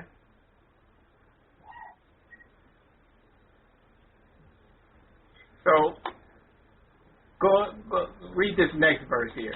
And then I mean, go ahead. Let's go ahead. I'll save that for later. Okay. Now we're at the Zondervan Bible Dictionary definition of burial. Burial. The story of the treatment of the bodies of Saul and his sons shed a light on the subject cremation. The Philistines beheaded the bodies, exhibiting the heads throughout their land and fastening Saul's body to the wall of Bethshan. The men of Israel rescued their bodies, burned them, and reverently buried the bones under a tree and mourned 7 days. I got a few things to say about this. As we read the Zondervan Bible Dictionary, and I ain't going to say the Zondervan Bible Dictionary is perfectly right in all things, but as we always say, take the meat and spit out the bones. Now, this is saying, this is the story of Saul is going to speak on the subject of cremation, and it sheds light. Goes on to say the Philistines, we're going to actually read this, so you'll be in 1 Samuel chapter 31, and we'll start at verse 6. We're going to actually read this, so as heads up. Exhibiting the heads throughout their land and fastening Saul's body to the wall of Bethshan. Then it goes on to say, the men of Israel rescued their bodies, burned them, and reverently buried the bones under a tree and mourned 7 days. First thing to say about this, the Bible never said it was the men of Israel who rescued the bodies of Saul and his sons. It doesn't say that. In fact, we're going to go into it. It also says, reverently, these are my two problems here. Reverently buried the bones under a tree and mourned 7 days. Now, the mourning 7 days is okay. That's fine. But the burying the bones under a tree. Now, where does this come from, burying under a tree? Because I recently talked to a Jewish guy. And he was telling me, yeah, we get buried under trees. I couldn't figure out where the heck that came from until I was doing this study and I ran across this information in the Zondervan Bible Dictionary that says they burned the bodies and placed the bones under a tree. Now, it says the men of Israel did this. Now, the only way to filter righteous information is to do what? Go to the Bible. So let's go there. We in 1 Samuel chapter 31 and verse 6. 1 Samuel chapter 31, verse 6. So Saul died, and his 3 sons, and his armor bearer, and all his men, that same day together. Verse 7. And when the men of Israel that were on the other side of the valley, that were on the other side of Jordan, saw that the men of Israel fled, and that Saul and his sons were dead, they forsook the cities and fled, and the Philistines came and dwelt in them. Verse 8. And it came to pass on the morrow, when the Philistines came to strip the slain, that they found Saul and his 3 sons fallen in Mount Gilboa. Verse 9. And they cut off his head, and stripped off his armor, and sent into the land of the Philistines round about, to publish it in the house of their idols and among the people. Verse 10. And they put his armor in the house of Ashtaroth, and they fastened his body to the wall of Bethshan. Verse 11. And when the inhabitants of Jabesh Gilead heard of that which the Philistines had done to Saul, verse 12, all the valiant men arose and went all night and took the body of Saul and the body of his sons from the wall of Bethshan and came to Jabesh and burnt them there. And they took their bones and buried them under a tree at Jabesh and fasted 7 days. So you see here, the men of Israel fled. That's what you see. Later on, you see in verse 11, the inhabitants of Jabesh Gilead heard of that which the Philistines had done to Saul. So the valiant men of Jabesh Gilead arose. They went in at night and took the body of Saul and his son. What did they do with that body? They burnt them and buried them under a tree. Now this is the issue. The Bible does not tell you the children of Israel. The bigger issue is the inhabitants of Jabesh Gilead is only mentioned twice in the Bible. So now let's get the other time that they're mentioned. We're going to Judges 21 and 1. And we're going to show the connection between the inhabitants of Jabesh Gilead and the burning of bones and what's coming out of Jabesh Gilead. Judges 21 and 1. Judges chapter 21, verse 1. And the men of Israel had sworn in Mizpah, saying, there shall not any of us give his daughter unto Benjamin to wife. So you remember what happened in Judges. There was sodomy going on. You would never guess where the sodomy was happening at. Verse 2. And the people came to the house of God, and abode there till even before God, and lifted up their voices, and wept sore. Verse 5. And the children of Israel said, who is there among all the tribes of Israel that came not up with the congregation unto the Lord? For they have made a great oath concerning him that came not up to the Lord to Mizpah, saying, he shall surely be put to death. So who is there among all the tribes of Israel that have not came up with the congregation of the Lord? Anyone that didn't come up shall surely be put to death. Verse 8. And they said, what one is there of the tribes of Israel that came not up to Mizpah to the Lord? And behold, there came none to the camp from Jabesh Gilead to the assembly. So Jabesh Gilead mentioned again. And since they didn't come up to, and this is in Judges, so we're back some books. This is before Samuel the prophet and Judge. And behold, there came none to the camp of Jabesh, from the camp Jabesh Gilead to the assembly. Go ahead. Verse 9. For the people were numbered, and behold, there were none of the inhabitants of Jabesh Gilead there. So there's a big problem down in this city. And this is since Judges. Go ahead. Verse 10. And the congregation sent thither 12,000 men of the valiantest, and commanded them, saying, go and smite the inhabitants of Jabesh Gilead with the sword, with the edge of the sword, with the women and the children. Mm-hmm. Verse 11. And this is the thing ye shall do. Ye shall utterly destroy every male and every woman that have lain by man. Mm-hmm. Verse 12. And they found among the inhabitants of Jabesh Gilead 400 virgins that had known no man by lying with any male, and they had brought them unto the camp to Shiloh, which is in the land of Canaan. Mm-hmm. And the whole congregation sent some to speak to the children of Benjamin that were in the rock of Rimmon, and to call peaceably unto them. Mm-hmm. And Benjamin came again at that time, and they gave them wives which they have saved the life of the women of Jabesh Gilead, and yet so they sufficed them not. So what happened here? They made an oath saying anyone that did not come up from Jabesh Gilead shall be put to death. That was the oath, right? Well, guess what they did? They led back on that oath and they kept 400 virgins out of Jabesh Gilead.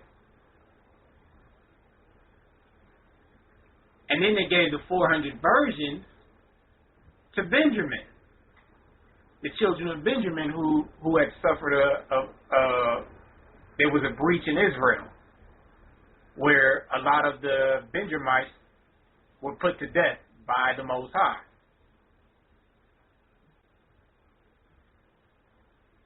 So these 400 women were passed on to Benjamin, and these were women of Jabesh Gilead. So there's some connection from Judges, even from before. Something went down in that land to where, you know, you got this wickedness where they're practicing cremation. You know, they're not hanging in with the 12 tribes, but they were on our land at that time. So it's like, you know, if we make a call, everyone is supposed to go up. It also called the children of Israel out of that land.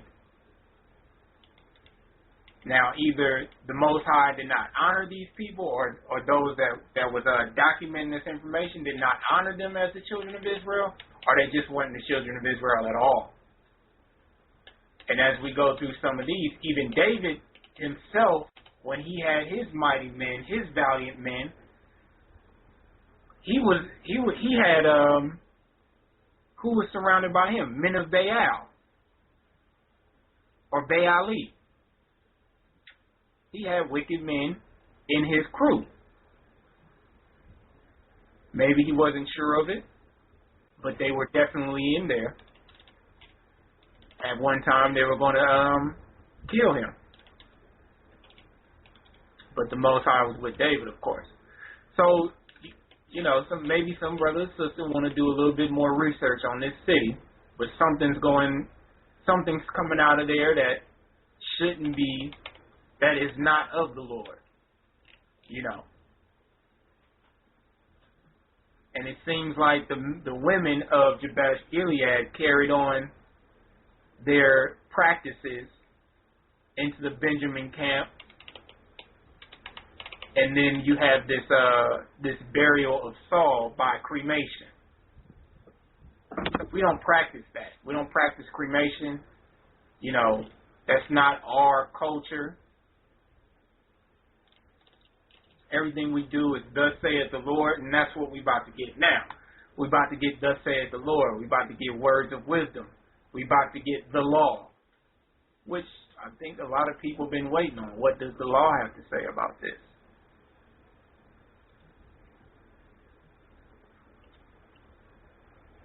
Okay?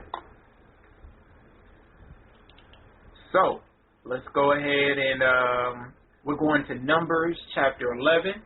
And it's going to be speaking on the deceased and the unclean. You know, this is going to be our law. Everything else is vanity. Everything else, you're doing it for no reason. The spirit has left the body. You know, you got your time to mourn.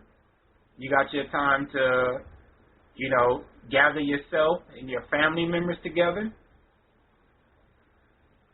All right? And you'll see as we go through the scriptures, you got 7 days to mourn. Immediately, the body is buried. It don't take no 14-day process for the burial. We're not dressing them up. We put them in white linen. Put some spices in there. We don't cremate them. You know, we're not doing all the extra stuff. Everything we do is thus saith the Lord. So let's go to Numbers chapter 19, verse 11. Numbers chapter 19, verse 11. He that touches the dead of any man shall be unclean 7 days. So there you go. You got brothers and sisters fall into the casket. You know, collapse into the casket going down into the earth, people jumping on the casket. Don't want the body to go, but the spirit's already gone. That's just the body there. It's just the dust. And this is all to make more money. You know, they stall this process. They say 14 days, 7 days, 8 days. You know, wake, funeral home, church, reception. never see each other again. And the only people that made money was the ones that was doing the burial process. And not that a funeral should be, again, a funeral should not be a business.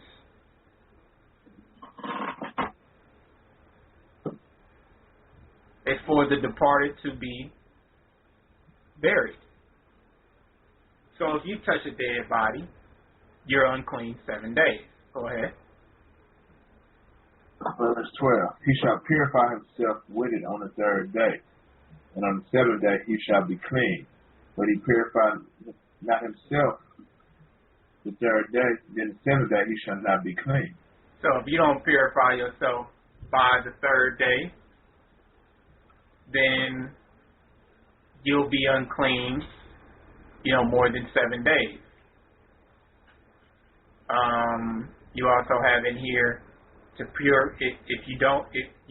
you purify yourself by the third day, then on the seventh day you're clean. Go ahead. Verse 13. Whosoever touches the dead body of any man that is dead, and purify not himself, and defileth the tabernacle of the Lord, and that soul shall be cut off from Israel, because the water of separation was not sprinkled upon him. He shall be unclean. His uncleanness is yet upon him. Mm-hmm. So whoever touches the dead body of any man that is dead and purified not himself defiles the temple of the Lord. What's the temple of the Lord? You. Yourself. And that soul shall be cut off from Israel. So your soul, because it is unclean and not purified and defiled, you're cut off from Israel. Because the water of separation was not sprinkled upon him. So what's the purification process? What's the cleansing process? A shower or a bath. Since you didn't go take a shower or a bath within those 3 days, which you should have did, he shall be unclean. His cleanness is yet upon him. So go ahead, verse 14. Verse 14. This is the law. When a man dies in the tent, all that come into the tent and all that is in the tent shall be unclean 7 days. Mm-hmm.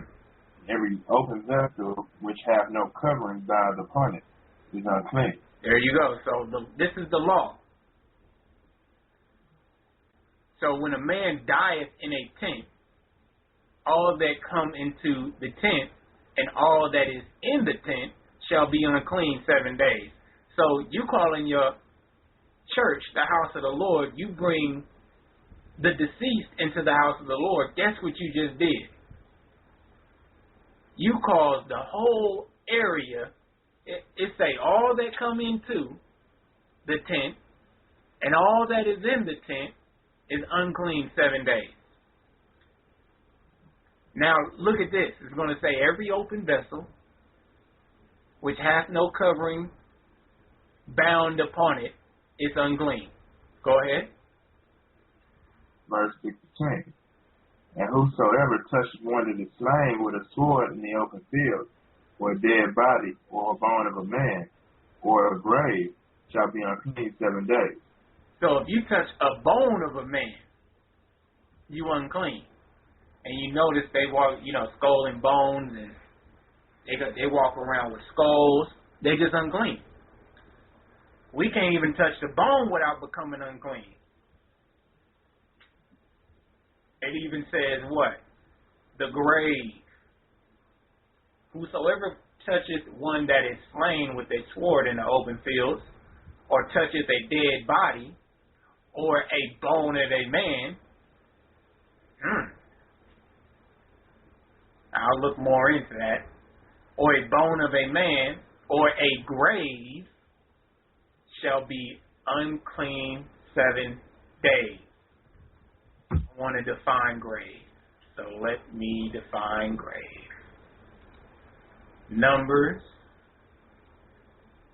19, Strong's Concordance, for 19 and 16. And I want to define grave.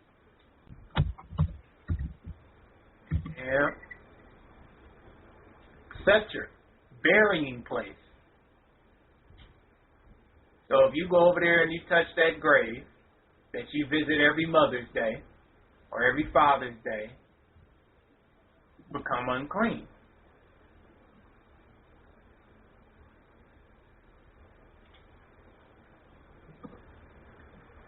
Grave meaning burying place. Grave, sepulcher. Right? You become unclean 7 days. So you have to wash within those 3 days that's appointed to you to wash. Now I'm looking at this, touches one that is slain. Okay, or a bone of a man. I'm looking at it, I'm like, I think if you touch a bone of a man, you become unclean, whether he is dead or alive. I have to check into it, but if you're willing to do the research, do the research, right? So, and whosoever touches one that is slain with a sword in the open fields, or a dead body, or a bone of a man, or a grave, shall be unclean 7 days. Verse 17. Verse 17. And for an unclean person they shall take the ashes of the burnt heifer of purification for sin, and running water shall be put thereto in a vessel. Mm-hmm. Verse 18. And a clean person shall take hyssop, and dip it in the water, and sprinkle it upon the tent, and upon all the vessels, and upon the persons that were there, and upon him that touched a bone, or one slain, or one dead, or a grave. Mm-hmm. Verse 19. And the clean person shall sprinkle upon the unclean on the 3rd day, and on the 7th day. And on the 7th day he shall purify himself, and wash his clothes, and bathe himself in water. It shall be unclean that evening. So there you go. You got the clean person sprinkling the tent to purify the tent. And you have to sprinkle on the unclean on the 3rd day and on the 7th day. And this is ceremonial practices we don't practice as of yet. That might be for a reason, taking hyssop and dip it in water, but we don't do sacrifices. So that's something those that are practicing health might want to look into. And on the 7th day, he shall purify himself and wash his clothes and bathe himself in water, and shall be clean at even. So he's different. He's the clean person cleaning everybody else, and on the 7th day he clean himself. You got to wash your clothes because your clothes are unclean. You got to bathe yourself in water. And then at even, when the sun goes down, you are deemed clean. Go ahead. Verse 20. But the man that shall be unclean and shall not purify himself, that soul shall be cut off from among the congregation, because he hath defiled the sanctuary of the Lord. The water of separation hath not been sprinkled upon him. He is unclean. Because he hath defiled the sanctuary of the Lord. That soul shall be cut off from among the congregation. And the Most High knows exactly what he's doing, and he does it for a reason. Go ahead. Verse 21. And there shall be a perpetual statute unto them, that he sprinkleth the water of separation shall wash his clothes, and he that toucheth the water of separation shall be unclean until evening. So that is, go ahead. Verse 22. And whatsoever the unclean person touches shall be unclean, and the soul that toucheth it shall be unclean until evening. And whatsoever the unclean person toucheth shall be unclean. The soul that toucheth it shall be unclean until even. So if you unclean and you touch a thing, and I touch it, I'm unclean until evening. Alright? So that's just law. That is just law. So now let's put together some wisdom and understanding, so this would be able to help you through your, whether you have someone pass or you be able to help others who have had someone pass. And now I'm gonna got to be more straightforward. These scriptures cut. It gives you a fine line. Everyone is not able to walk them right away, and everyone is not able to adapt to how, this sword cuts, because it cuts pretty deep. So when we read it, make sure you understand it with edification of grace. Because some people, and then you're trying to give this information to others. I mean, some of these scriptures you just don't want to read to somebody who's not really in the Word. But you want to express it to them to where, we'll just read it.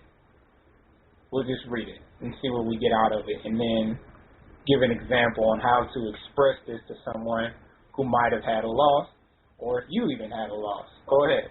Let's go to Sirach 22 and 11. Sirach chapter 22, verse 11. Weep for the dead, for he has lost the life, and weep for the fool, for he wanteth understanding. Make little weeping for the dead, for he is at rest, but for the life of the fool is worse than death. So these are parables, these are dark sayings. This one is easy to be understood. Weep for the dead, for he hath lost the light, and weep for the fool, for he wanteth understanding. Make little weeping for the dead. So that's why we mourn 7 days. One of the reasons why. You don't want to stay stuck on a spirit that has left the body. For he is at rest, but the life of a fool is worse than death. Verse 12. Verse 12. 7 days do men mourn for him that is dead, but for a fool and ungodly man all the days of his life. So you see how the scriptures cut? 7 days do men mourn for him that is dead. These are words of wisdom. Why? Because if it goes past these certain days, it starts taking effect on personality changes. Starts taking effect on emotionally. It starts taking effect on family. Things that you do in your everyday life. It starts taking effect. And then it cuts even more, saying an ungodly man all the days of his life.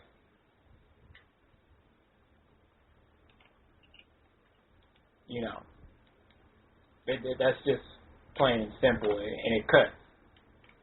So let's keep getting some more words of wisdom. We'll stay in the same thing here in Sirach chapter 38 and verse 16. Sirach chapter 38, verse 16. My son, let tears fall down over the dead and begin to lament, as if thou hast suffered great harm thyself, and then cover his body according to the custom, and neglect not his burial. See, there you go. These are words of wisdom implying the law, which we do. We express law by wisdom. We don't just read you a scripture and tell you don't do it. If we're going to tell you don't do something, we give you an explanation, we give you the edification, and we give you the reason why. We're able to break down and bring it back all around 360 in order for you to understand. I'm not going to sit here and tell you you're not supposed to let doves go during a funeral. I'm not just going to sit here and tell you don't do that. I'm going to give you the edification. I'm not going to sit here and tell you, don't do embalming without giving you edification of what's going on. That's wisdom. There's a conversation. That's what Sirach is about, wisdom. So he's passing on wisdom to you. Let the tears fall down. Lament. You know, as you hurt yourself, because you're hurt. And then cover the body according to the custom, which is we place linen, and spices, and herbs, and alloys, and do not neglect a burial. I don't have my Tobit. Tobit was a brother who lived during the Babylonian rule. And there was a point where, you know, brothers was just dying rapidly. Tobit was going to jail for burying the dead. And he was going to jail constantly because he was burying the dead. He didn't want his brothers to not be buried. That's just something we avoid as Israelites. It's our custom. It's our law.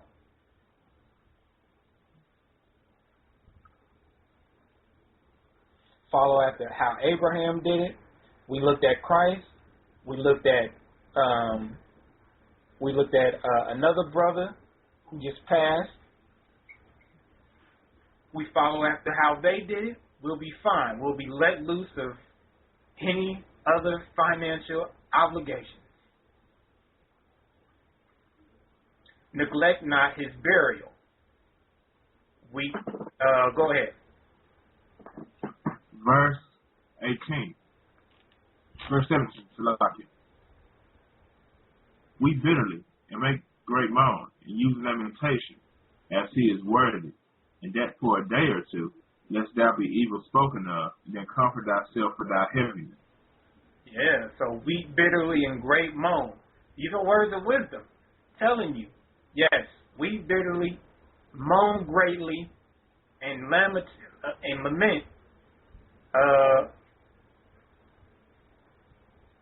you know, and do that for a day or two. You know, that spirit is gone, and you don't want to just hang in there just like that. You know, leaving it there. Just with you weeping and, you know, I mean, you've been around people who lost a family member and they can never get over it. It changes their life. Since they didn't go by the words of wisdom of 7 days, it changes their life. It stops things. Some people stop talking. They go deaf.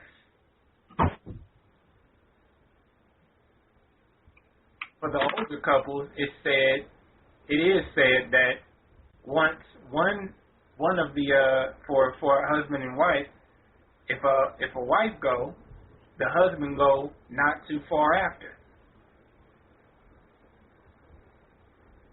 because that's someone we was connected to all our lives.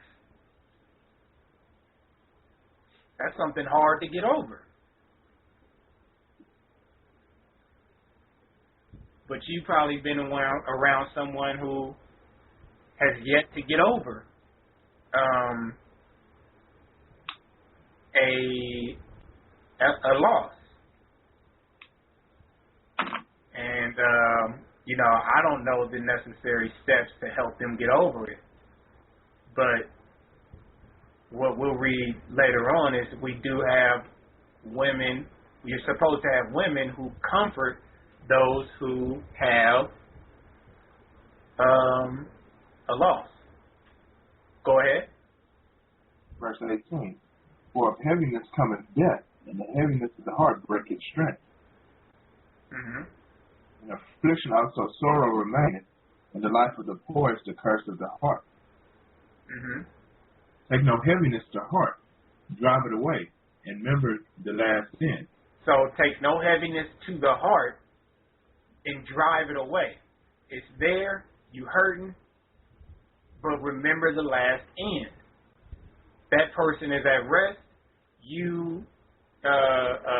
That person is, is at rest. The spirit is gone. They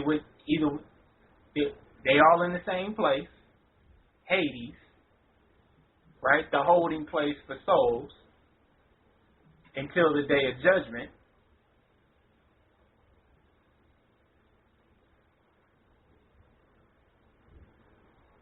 So take no heaviness of heart. You got to cry, you got to weep, you got to moan. Let that be for a day or two. It still might affect you for another 4 or 5 days. Let that come to an end at that time. And try to move forward. If you can move forward, speak to other brothers and sisters to figure out how to move forward. Not just other brothers and sisters, but elders, people of wisdom, because they have understanding on how to get past these type of situations. Me, I'm of the younger stock. I haven't experienced a lot of this, a lot of these things, so I wouldn't have that much to say or that much to help, but I can only help where I can, as some of us all. We all have different parts of the body that we apply, and elders are used for wisdom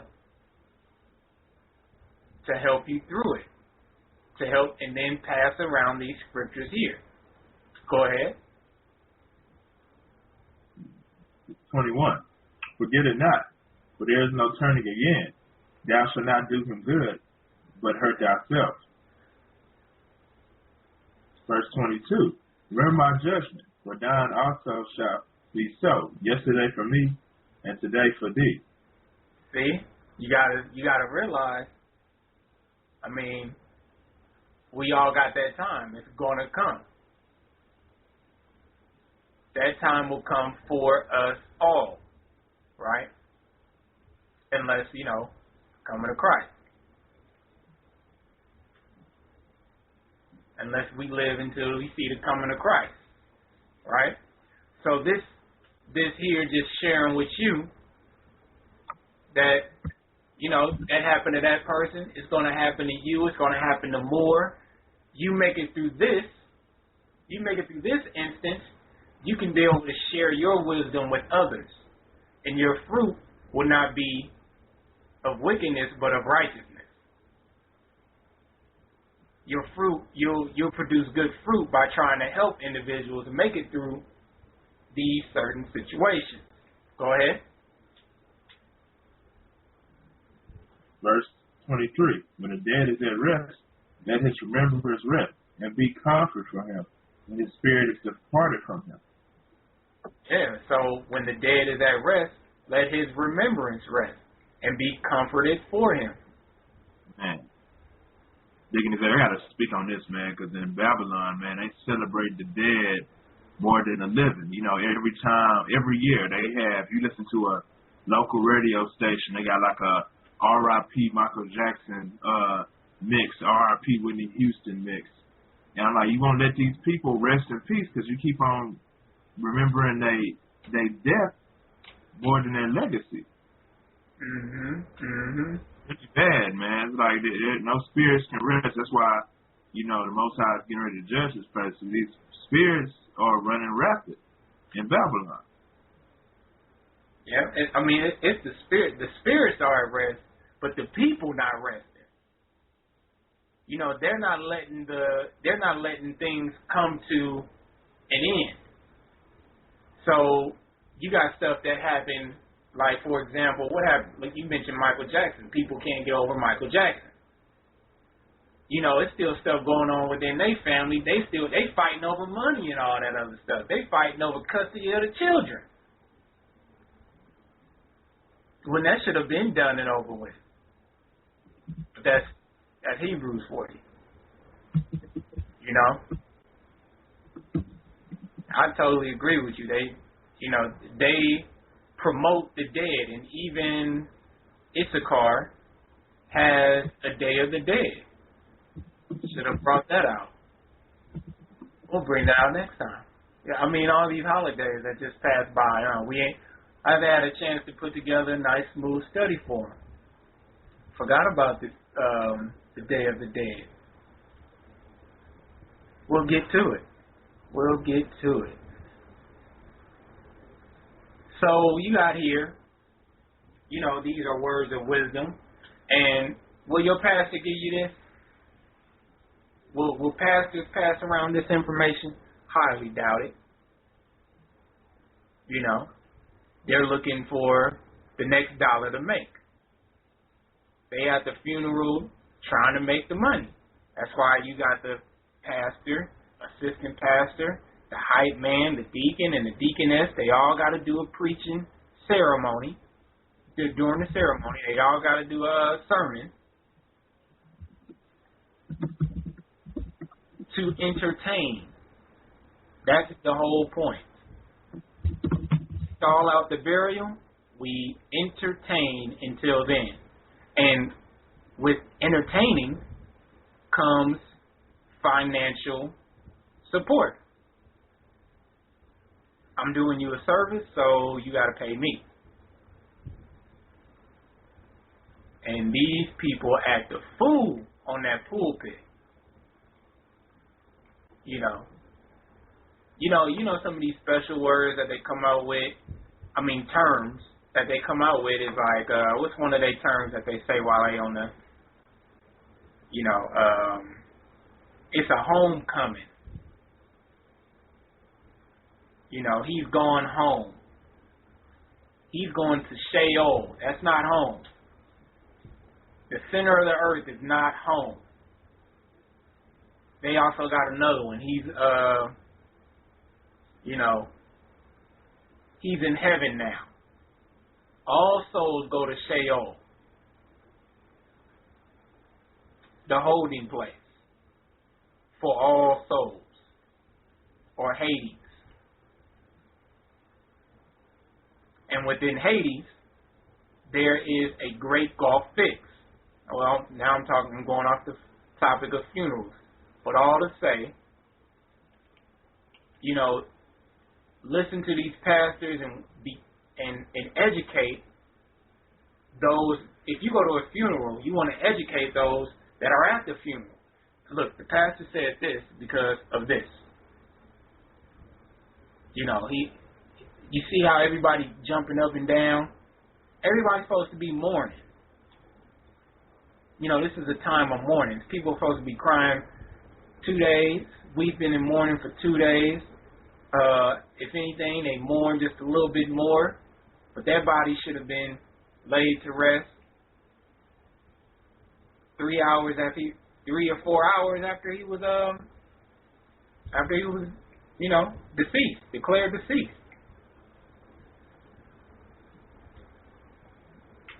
All this extra stuff, they looking for financial gain. Another thing. Actually, let's get this out of the Zondervan Bible Dictionary. I thought this was pretty good. So, Zondervan Bible Dictionary, and we're going to funeral. All right, definition of funeral, according to the Zondervan Bible Dictionary.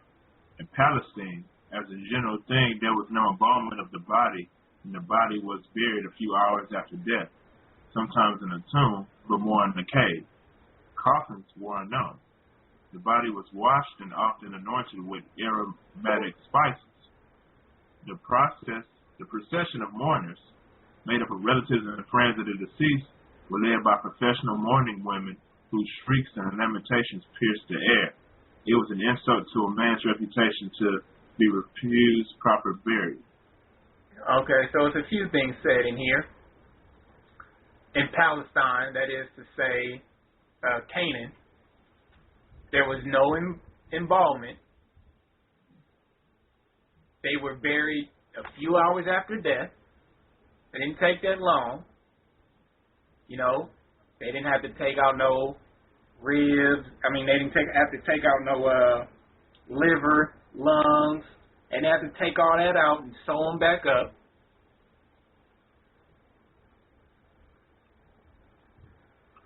They didn't use coffins. As you could tell, Christ was just, they took him down from the cross, wrapped him in linen, took him to the tomb. And also you have here, the body was washed and often anointed with aromatic spices.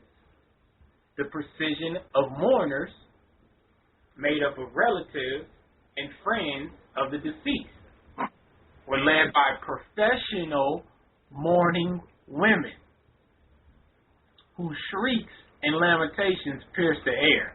Now this is kind of normal today, right? Because they still have these. And they also do it today in church. Not that Christ, they do it for Christ, because they treat him as he's dead, not as he's resurrected. They crying and lamenting in church, piercing the air with shrieks and lamentations. They do the same thing for the deceased. And it was always an insult to a man's reputation to be refused proper burial.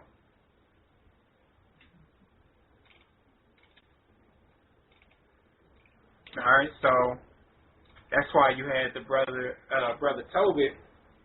Every time he seen someone dead, he would bury the dead. You also, it was pretty interesting to note that when he was unclean, he just lay right outside his house. Wasn't too much he could do back then because it was just dead bodies everywhere. So he laid right outside his house, and what else happened? That was a good story. That was Tobit and his son Tobias, and the whole marriage thing. Oh, that's right. He went blind. Yeah, he went. How did he get blind again? I think it was like he was unclean, and he was sleeping outside. Can't remember how he got blind. Oh, a bird. That's what happened. He's laying outside, and a bird had left droppings on his face, and he went blind from that point. And I think that was, I think that was done for a reason, because he needed to rest. So he was blind for about 10 years. But he needed to rest because all he was doing was burying the dead, going to jail for burying the dead. So if you're blind, you can't bury the dead no more. So I think that was done for a reason. You know. That's the Most High, though.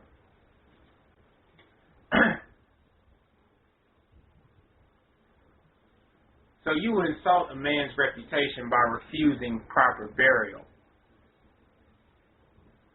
And that's another reason why the sons of Heth, when you see Abraham and Heth having conversations about burying Sarah, there's no big fight between that. And I'll tell you this, if you say the right things and do the right things, you can do the proper burial the proper way with the Hebrews. Don't try to attempt this with your family members, because they're still into the whole Western culture thing. So you let them operate in Western culture. You just put in your little suggestions if you can, But don't let Pops be on a motorcycle and all that stuff. Or don't buy him a car so he can sit in to take pictures on, and stuff like that. And the spirit is left from him. I mean, they're doing all type of things to defile,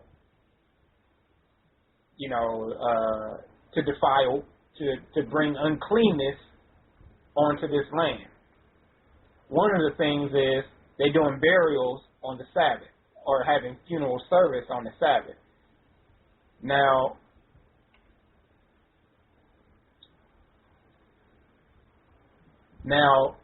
when you observe the Sabbath is for what? Let's read it. Let's go to Exodus chapter 31 and verse 12.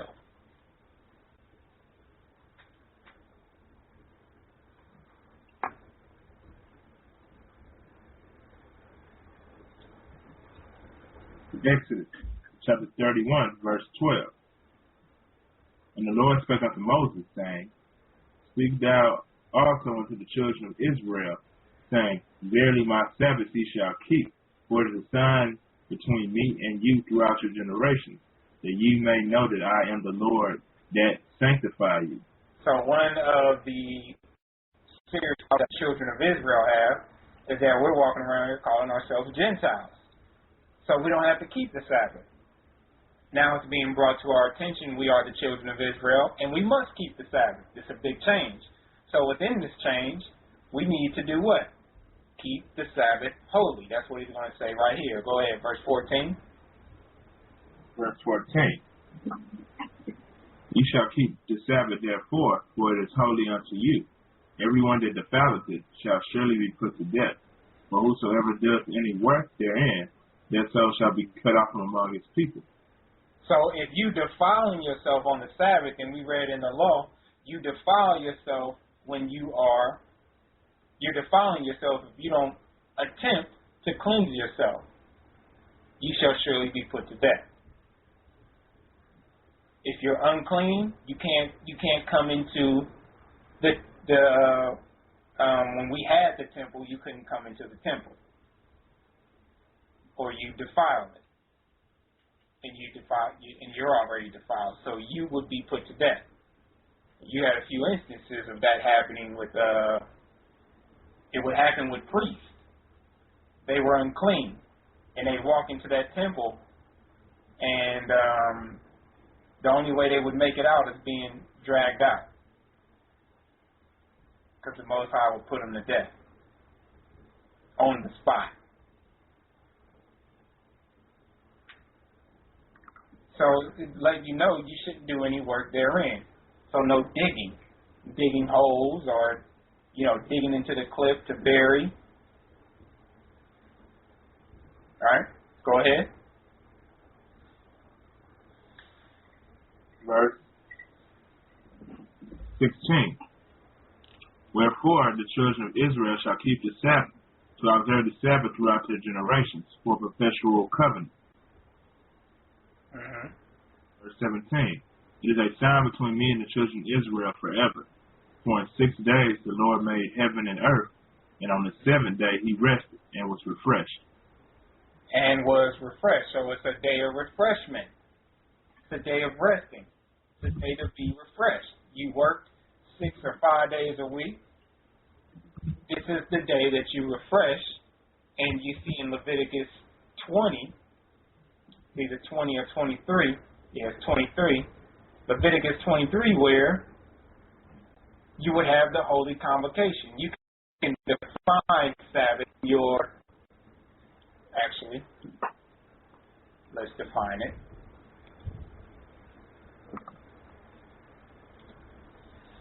Let's define Sabbath. All right. The definition of Sabbath, according to the Hebrew, is Hebrew word 7676. Shabbat. Intermission. The Sabbath.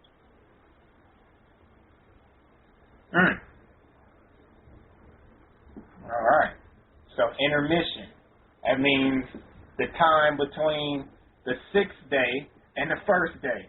Intermission. What do you do during the intermission? Everything stops. You take a break. So read that next verse. Verse 18. And he gave unto Moses, when he had made an end of communing with him upon Mount Sinai, 2 tables of testimony, tables of stone, written with the finger of God. Now, this is written with the finger of God. That means you can't do nothing else but obey what's being said on this table, on these tablets.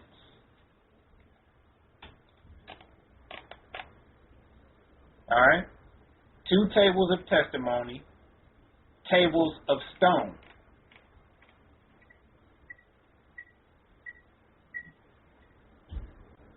All right.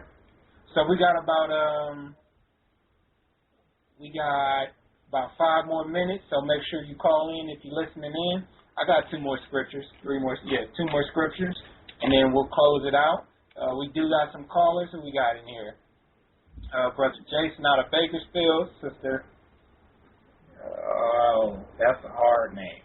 Area code 727. We'll be right with you. We're just going to get through these 2 verses, and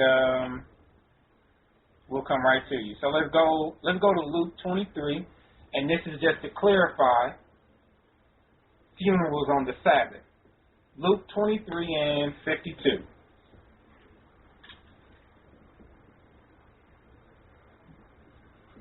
Luke chapter 23, verse 52.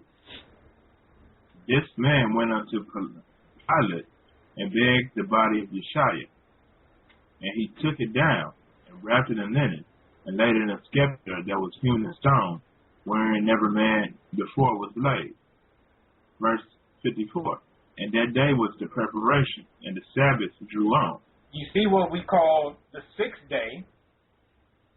It says, and that day was the preparation. So the 6th day was the day of preparation. So if you're having problems on the Sabbath, that means you had a problem on the day of preparation, which means you wasn't prepared on the 5th day to prepare. So all the excuses we come up with to use grace, here goes motivation not to use grace simply by saying, this is the day of preparation, so let me get prepared for the Sabbath. And when do you start the day of preparation? Thursday night, sundown. That's the 6th day of the week. And that day was the preparation, and the Sabbath drew nigh. So what did they do? Go ahead. Verse 55.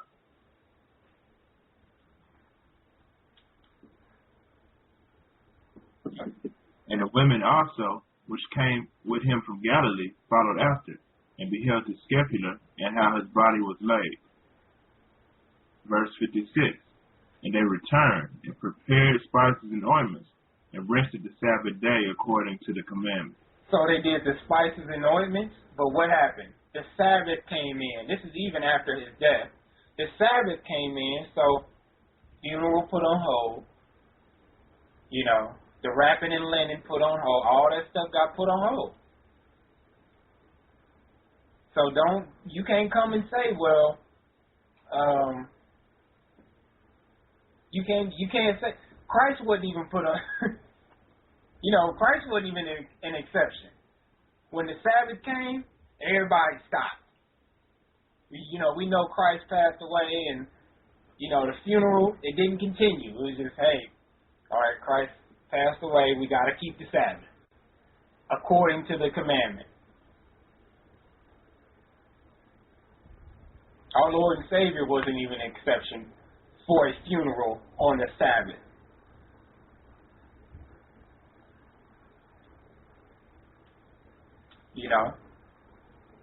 We followers of Christ, and then those that call themselves Christians, we see here how funerals were treated. And you guys want to put on that show in the church house. You want to put on that show. What about reading these scriptures to bring forth edification? Not only edification, but obedience within the Lord. Okay, so here goes our last scriptures. We in Ecclesiastes, in the Bible, Ecclesiastes chapter 9 and verse 3. And, it's just a motivation, because after we didn't heard, the sad side of the deceased, we got to listen to, you got 90 seconds to call in. we got to listen to the aftermath of the deceased. So Ecclesiastes chapter 9, verse 3. Ecclesiastes chapter 9, verse 3. This is an evil among all things that are done under the sun. There is one event unto all. Yea, also the heart of the sons of men is full of evil. Heart, while they live. And after that they go to the dead. For to him that is joined to all the living there is hope. For a living dog is better than a dead lion. So check this out. These are words of wisdom. This is an evil thing among all things are done under the sun that is in one event unto all. So one event happens unto all people. Yea, also the hearts of men is full of evil. And madness is in their heart while they live. And after that, they go to the dead. That's the one event that happens to all. For him that is joined to all the living, there is hope. For a living dog is better than a dead lion. You all understand? So we're looking forward to, dealing with the living. And as long as, we talk about how we deal with people and we trying to get them the gospel and stuff like that. As long as they living, it's still hope. You could be in ISUPK, HUPC, MIB, whatever you a part of. It's still hope. NBC, FBI, ABC, whatever you want to be a part of, it's still hope. For a living dog is better than a dead lion. But once you're gone, you're gone. This information is, you take it to the grave. Go ahead. Verse 5. For the living know that they shall die, but the dead know not any. Neither have they any more a reward, for the memory of them is forgotten. Mm-hmm. Verse 6. Also their love and their hatred and their envy is now perished. Neither have they any more of a portion forever in anything that is done under the sun.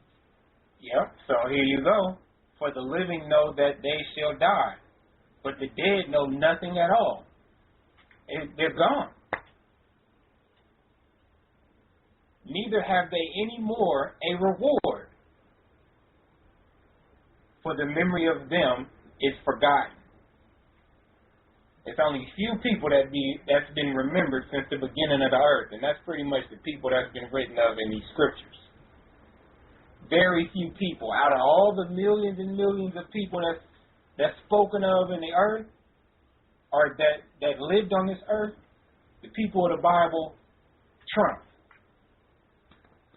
The people in the Bible known the longest. But most of them known for their righteous acts, and some of them are known for their unrighteous acts.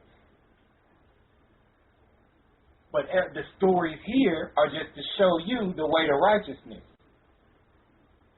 You don't have to build your own Bible to be remembered. That is not the point of this understanding. Before you go to have your own Bible, before you go to have your own church and so you can be remembered. That's not the point. The point is operate in righteousness, do the Most High will, and keep the faith. Fear God and keep the commandments, for this is the whole duty of man.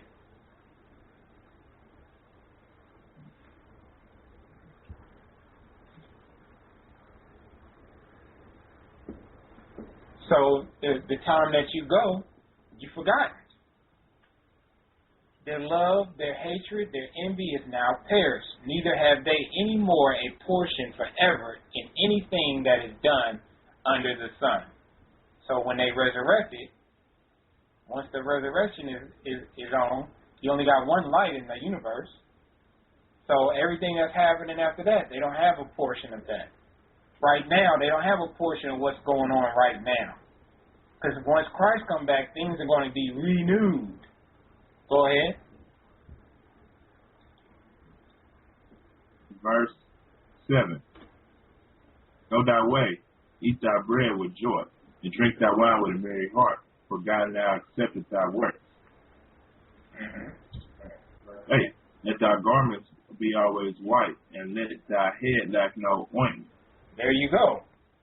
You walking around, they got us walking around in all black. You know, to symbolize mystery. When you look up black, they give you all these different definitions. You look up white, it's just let you know you clean. But go thy way, eat bread with joy, and drink wine with a merry heart, for God now accepteth thy works. Why? Because you are alive. There's hope for you. Your work is accepted if you do it in His name. And let thy garments always be white, and lack no ointment. So constantly using anointings. Verse 9. Live joyfully with the wife whom thou lovest all the days of the life of thy vanity, which He hath given thee under the sun, all the days of thy vanity. For that is thy portion in this life, and in thy labor which thou hast taken under the sun. Yeah. Live joyfully, brothers and sisters, with the wife whom thou livest, or with the husband with whom thou livest, all the days of thy life. Of vanity. This is Solomon, so you know he began to understand what was going on, and he's saying a lot. All is vanity, all is vanity, right? Which He hath given thee under the sun, all thy days of vanity.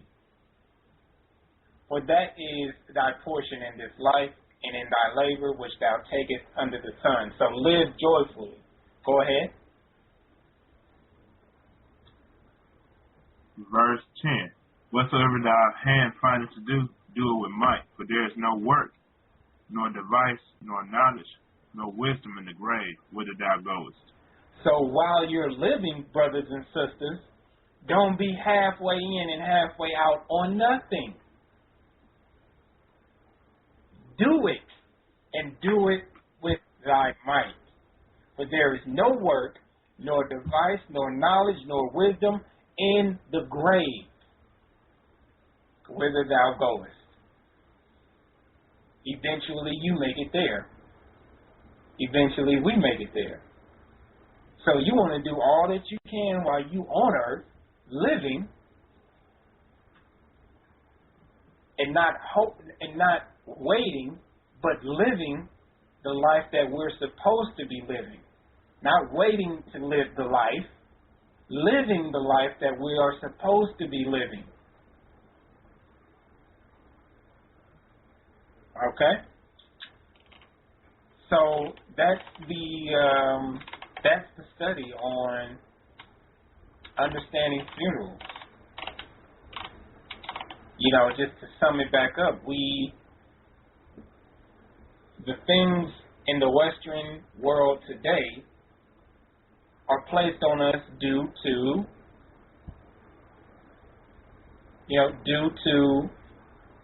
financial gain. We are not the ones to gain from it, but the government and the Reikians that's out there, those who wish to become pharaohs, otherwise known as morticians, physicians. Because mind you, the physicians make some money too. They put you to death, right? Everyone got their hand somehow, some way in our death, in our passing. So that's what we're trying to avoid now. Is not being a commodity to other nations.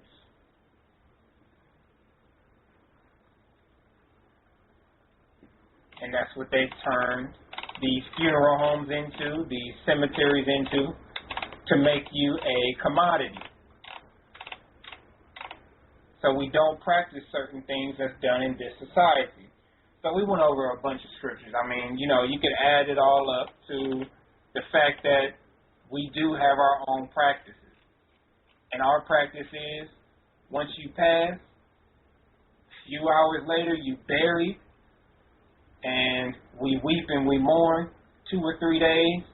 Maybe it goes on to 6 or 7 days, but we do not mourn all of our lives.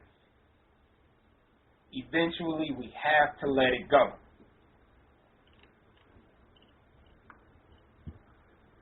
Even Yaiqawab, you got anything to add?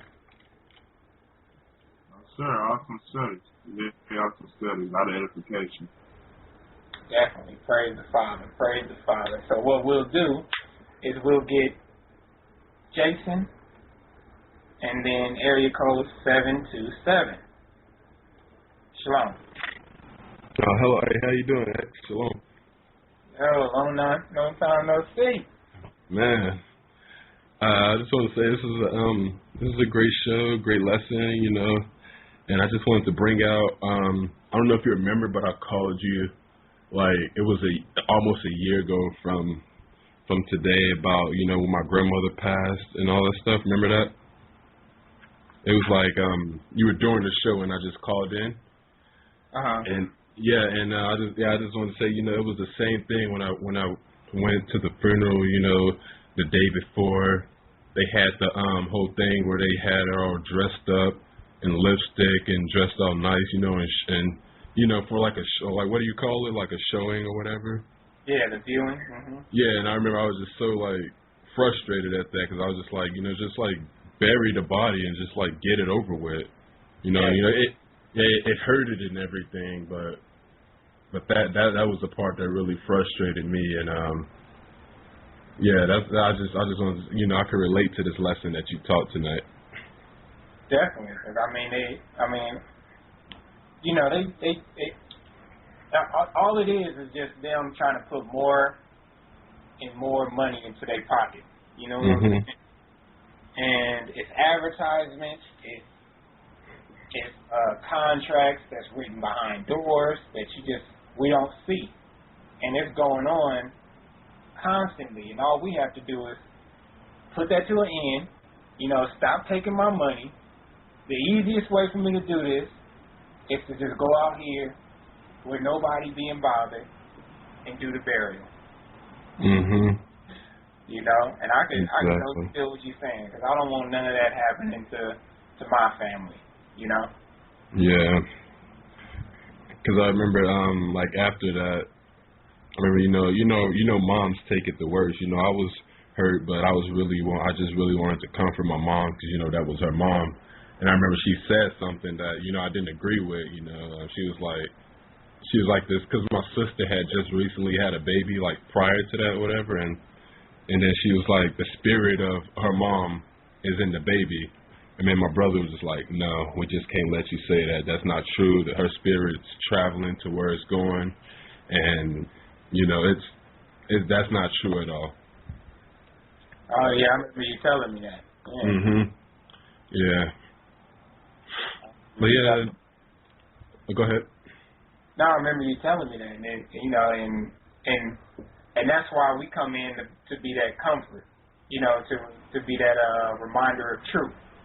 Because we seem to go into this fantasy land along with all of the other things that are being added to the whole funeral process.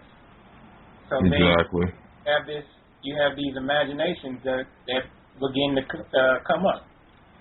Is that stuff like, is it the same thing along the line of when they name stuff like after the deceased and whatever?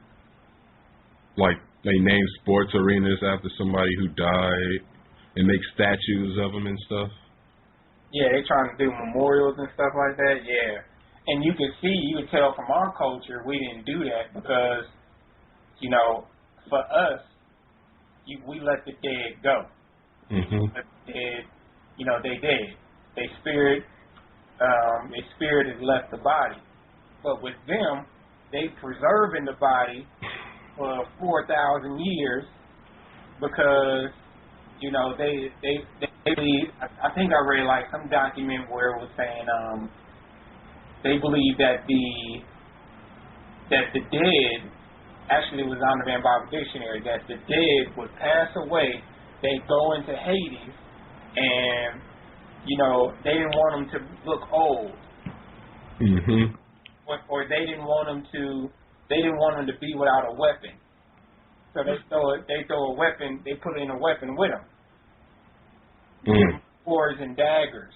And sometimes they were so, confused, they would kill a family member to go be with the one that is deceased.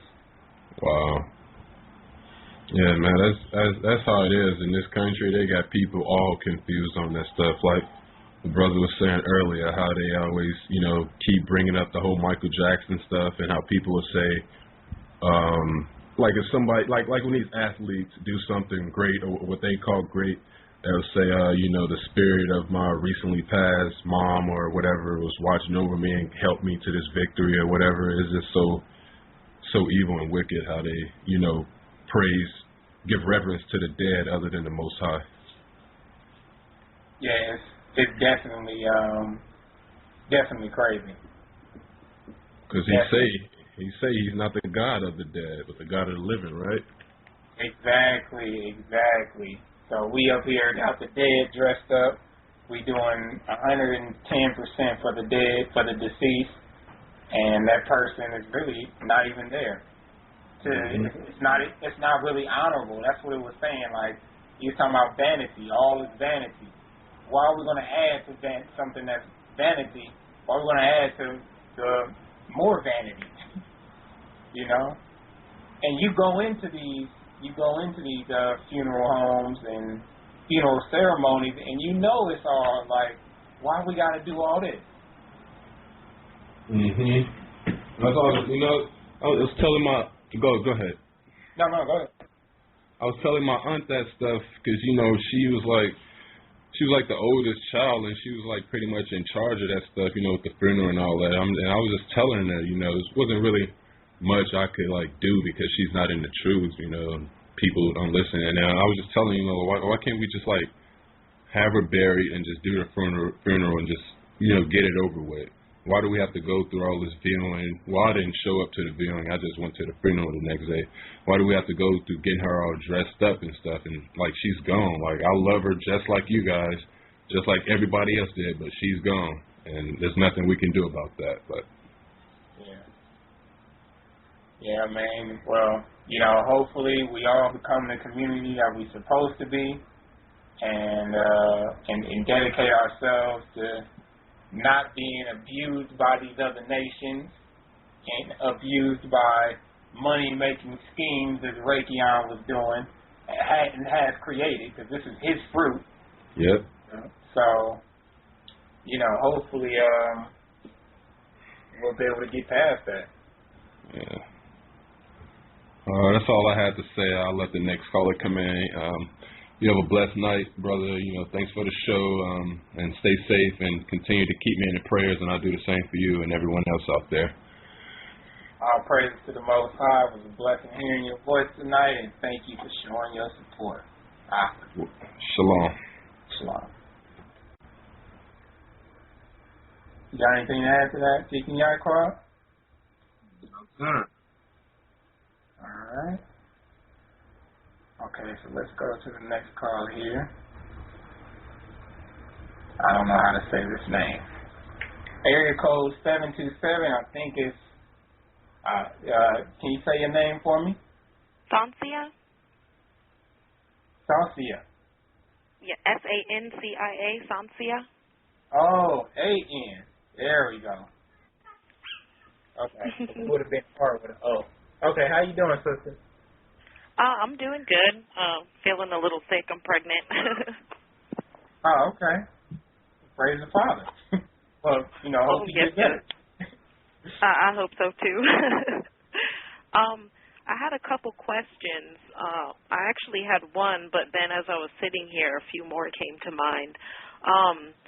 The first most important question that me and my husband have been trying to get an answer to is I'm Jamaican, and we want to relocate to Jamaica, but we want to get in contact with some elders of the church, and be around people of like mind, and not just go there and just be there.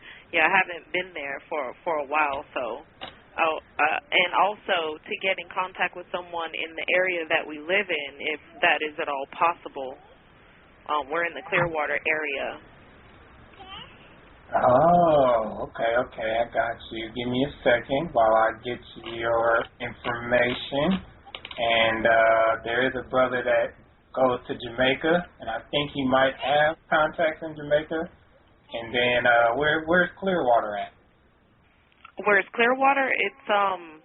It's like the Tri-City area, like Tampa, Clearwater, St. Pete area. It's in Florida. Florida? Yeah. Yes. All right, so what I'll do is I'll give you a number to call for Florida. Deacon Yaiqawab, you got that number? I don't ever have. I got to type that number in when we get what I'll do. Okay. So let me get the information for you. Oh, and also, we went to the website today, and there isn't a way to donate. It's saying that the site is still under construction. Mhm. So we were trying to figure out what was the best route to go as far as that goes. Yep, I got the number for you to call. When you call,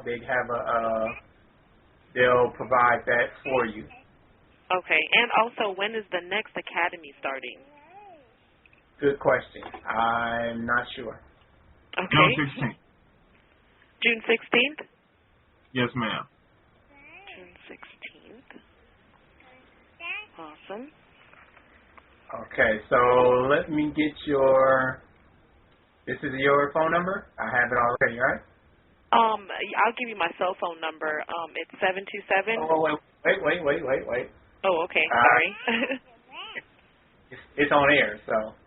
Oh, okay. Sorry. So are the last two digits 05? No. Okay, so this is not a good number to contact? Well, I'm staying at a hotel right now, so I mean, okay. if you called back, you could dial room 208 and you would get me, or my husband. Okay, how about this? I'll take your email. Okay, that works.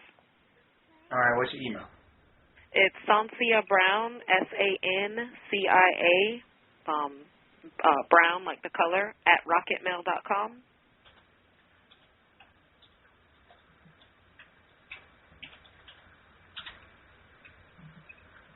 And then I got to get the number for you. Okay, so SANCIABROWN @rocketmail.com. Mhm. All right. So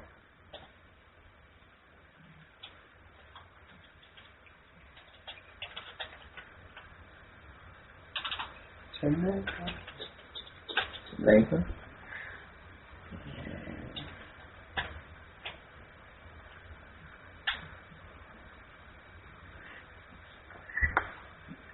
Okay. And the brother will email you right away about Jamaica, and then the phone number that you need to call is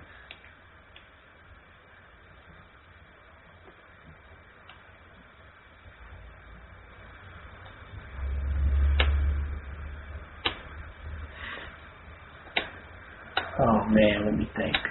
Where is that?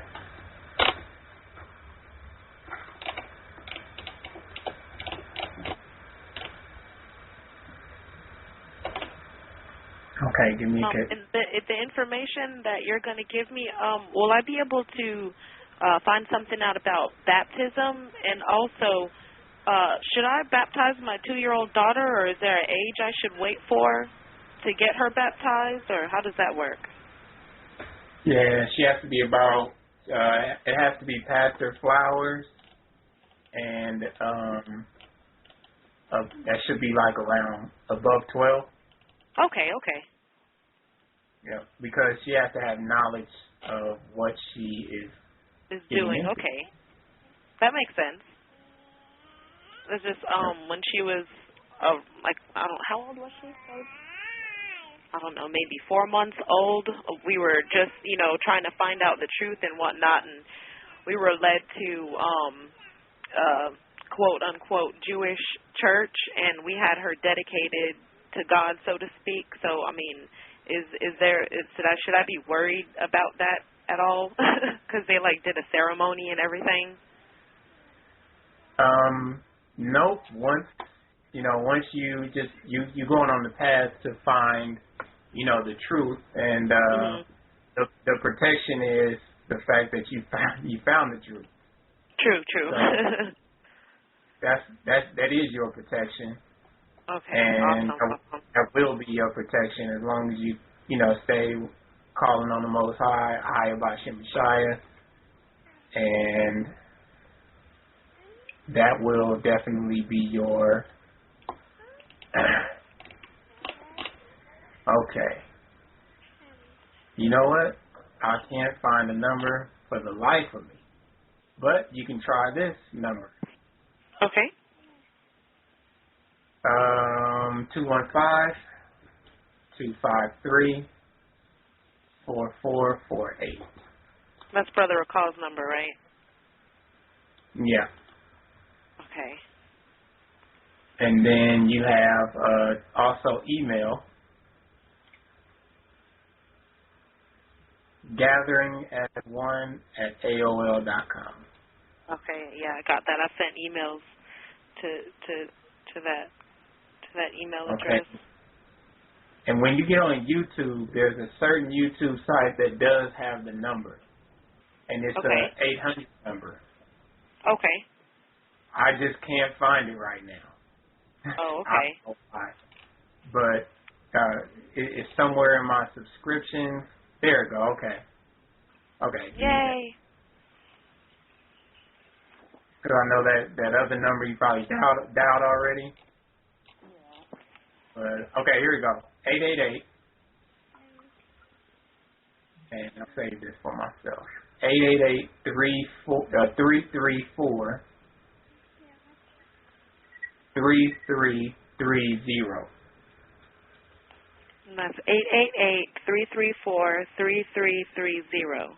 Yep. You leave a message, and it won't take long for someone to get back in contact with you. Okay. Also, I have another question that's a little bit off the topic. My daughter, when she was born, she had a light spot on her face, and the doctor said that it was vitiligo. Is there a natural cure for that? And also, being as I'm pregnant again, do you know if there's maybe something that I did to cause her to get it that maybe I could do differently, like maybe something I ate, or I don't know. I don't know if you know anything about that. You'd have to ask the physician. Not those that in the hospitals, but the brothers and sisters that's doing the work within a community. And okay. You have you got Dr. Truman. Okay, Dr. Truman. And what is his website? I have his number right here. Okay, yeah. I have all information. Sister, you can reach Dr. Truman at Truman at betterhealthherbs.com. Okay. Spell Truman for me, please. Truman. Oh, okay. And his office number is 541 981 2522. 2522. And what was the website again, please? betterhealthherbs.com. betterhealthherbs.com. Okay. And also, the 888 number, that's where I would find out about donating, correct? Donations, baptism, and you'll find the elder that's in that area. Okay. I think that's all of my questions answered. I probably have more. Thank you guys so much. I really appreciate the work that you guys have been doing, and may the Most High continue to bless you guys, and you guys reach a lot more people, because you've definitely changed me and my family's life, and just thank you. Hey, praise the Father. All praise to the Father, and, we definitely appreciate your support, and, continue in wisdom. We'll be here. All right. Shalom. Shalom. All right, so we got another caller here. Deacon Kai. Deacon Xavier, how you doing, sir? Hey, shalom. Shalom. How you doing? Deacon Yaiqawab, shalom, brother. How you doing? Shalom, Mark. I'm doing well. How about yourself? Man, I'm blessed, brother. Wow. Man, sitting here listening to you go into this whole funeral thing, Brother Xavier, man, just brings to mind the last couple of funerals I attended, man. The last couple of funerals I attended, man, was recently. So I was, neck deep in the truth, man, and just sitting up in there watching everything that they do when they do the funeral service, and knowing where they in transgression, man, and it's almost like you can palpably feel like the spirits that they dealing with up in there, man. It was crazy. And to listen to you go into the study tonight and bring out the information and the law, and illustrating where the way that they get down with the funerals here in Babylon is just in full transgression. It just brings it all back to my memory, man, and it was crazy. But the brothers and sisters definitely need to hear how we are supposed to operate according to our culture and according to our law, so that we're doing things correctly and not up in this Babylonian paganistic transgression, man, where they just honor the dead constantly and consistently throughout everything it is that they do. It's so wild, man. This is a blessed study, and the brothers and sisters definitely need this information. Yep, definitely. All praise to the Most High, man.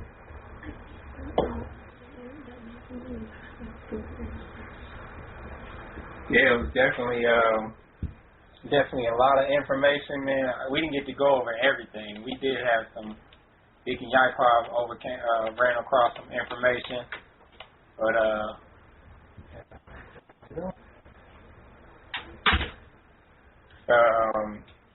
Deacon Yaiqawab ran across some good information. We'll be going back into this eventually, and we'll have some more uncovered evidence what Rakion has placed into the earth. So, yeah, man, they've done a number. They have done a number. Yeah, they really have. So it'll definitely be blessed to come back around with the part 2 to the understanding funerals lesson here. Already, we'll be working on it coming soon. The next thing we definitely gonna be working on is next week I'm gonna bring out some information on credit, and the week after, not next week, the week after, because we got to go through the epistles, and that's on Ephesians 5 and 6, and then Jude. So we'll be going through the epistles next week, and then the week after we'll be going into talking about credit, debt, and how to clear that debt up in very few, in a very small time frame. So then, and then after that, we'll be going back into the epistles, and then back into, I'm going to go into What was I going to do? Dang, it just slipped my mind that fast.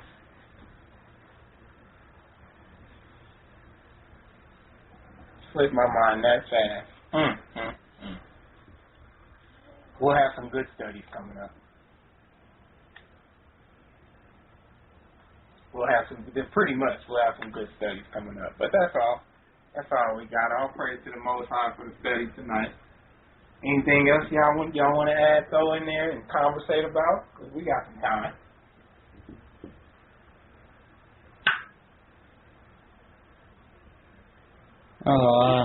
Well, there's something I wanted to talk to you about, but I didn't want to talk to you about it on the air. Put your business all out there, but maybe I'll talk to you about it off the air. Well, yeah, that's a good idea. On my business all the time. Oh my man. Yeah, I thought better of it. Oh man, yeah, you had to tell you what you was. Okay, cool. Well, all right, shalom, brothers and sisters. Y'all have a blessed night. We about to hop and continue on Skype in between here. So I'll present y'all with some music that I usually don't play. Are we forgetting something first? Oh, we are forgetting something. Deuteronomy chapter 30. Deuteronomy chapter 30, verse 10. If thou shalt hearken unto the voice of the Lord thy God, to keep his commandments and his statutes which are written in the book of his law, and thou turn unto the Lord thy God with all thine heart and with all thy soul, for this commandment which I command thee this day, it is not hidden from thee, neither is it far off. It is not in heaven that thou shouldst say, who shall go up for us to heaven and bring it unto us, that we may hear it and do it. Neither is it beyond the sea that thou shouldst say, who shall go over the sea for us and bring it unto us, that we may hear it and do it. But the word is very nigh unto thee, in thy mouth and in thy heart, that thou mayest do it. See, I have set before thee this day life and good, and death and evil, and that I command thee this day to love the Lord thy God, to walk in his ways, and to keep his commandments, and his statutes, and his judgments, that thou mayest live and multiply. And the Lord thy God shall bless thee in the land whither thou goest to possess it. But if thine heart turn away, but thou wilt not hear, but shall be drawn away and worship other gods and serve them, I denounce unto you this day that ye shall surely perish, and that ye shall not prolong your days upon the land, whither thou passest over Jordan to go to possess it. I call heaven and earth to record this day against you. I have set before you life and death, blessing and cursing. Therefore choose life, that thou and thy seed may live, that thou mayest love the Lord thy God, that thou mayest obey his voice, and that thou mayest cleave unto him. For he is thy life, and the length of thy days. Thou mayest dwell in the land which the Lord sware unto thy father, Abraham, Isaac, and to Jacob, to give them. All praise to the Most High. You all have a blessed night. Shalom. Shalom.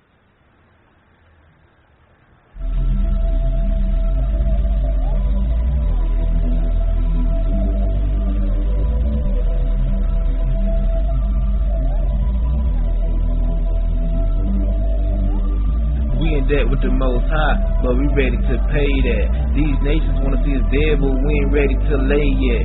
Yeah, you can say what you want, but don't touch us, we don't play that. Forgive them for they know not. It took a lot out of me to say that. Who are you to tell Israel they ain't gonna see Zion? Your world is about to end, but we don't believe in no Mayans. We came up on them ships, but we leaving here flying. How stupid you must be to be trying some lions. Once I let my locks down, you know I won't stop now. Christ gon' have a Caesar salad with a side of Rothschild, we lying.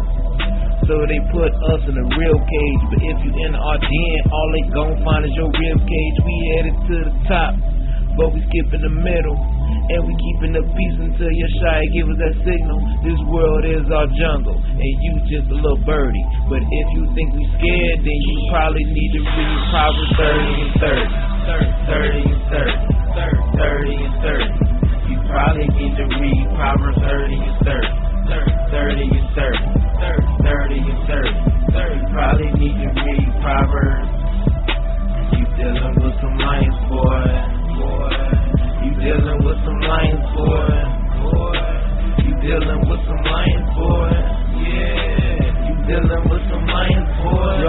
even beating us, even at our worst moment. Only way y'all's beating us if the Most High put a curse on us. Nobody can save us.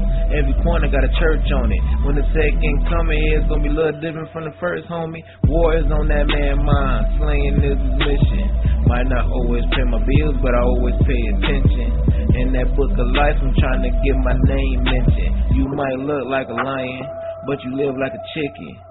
They don't woke them lions up. We wanna go back in our artifacts. When they see us coming, they might just kill over from a heart attack. Israel, oh Israel, now we living like we supposed to. Thanking the Most High, even after all the things that we go through. 30 and 30, 30 and 30, 30 and 30. You probably need to read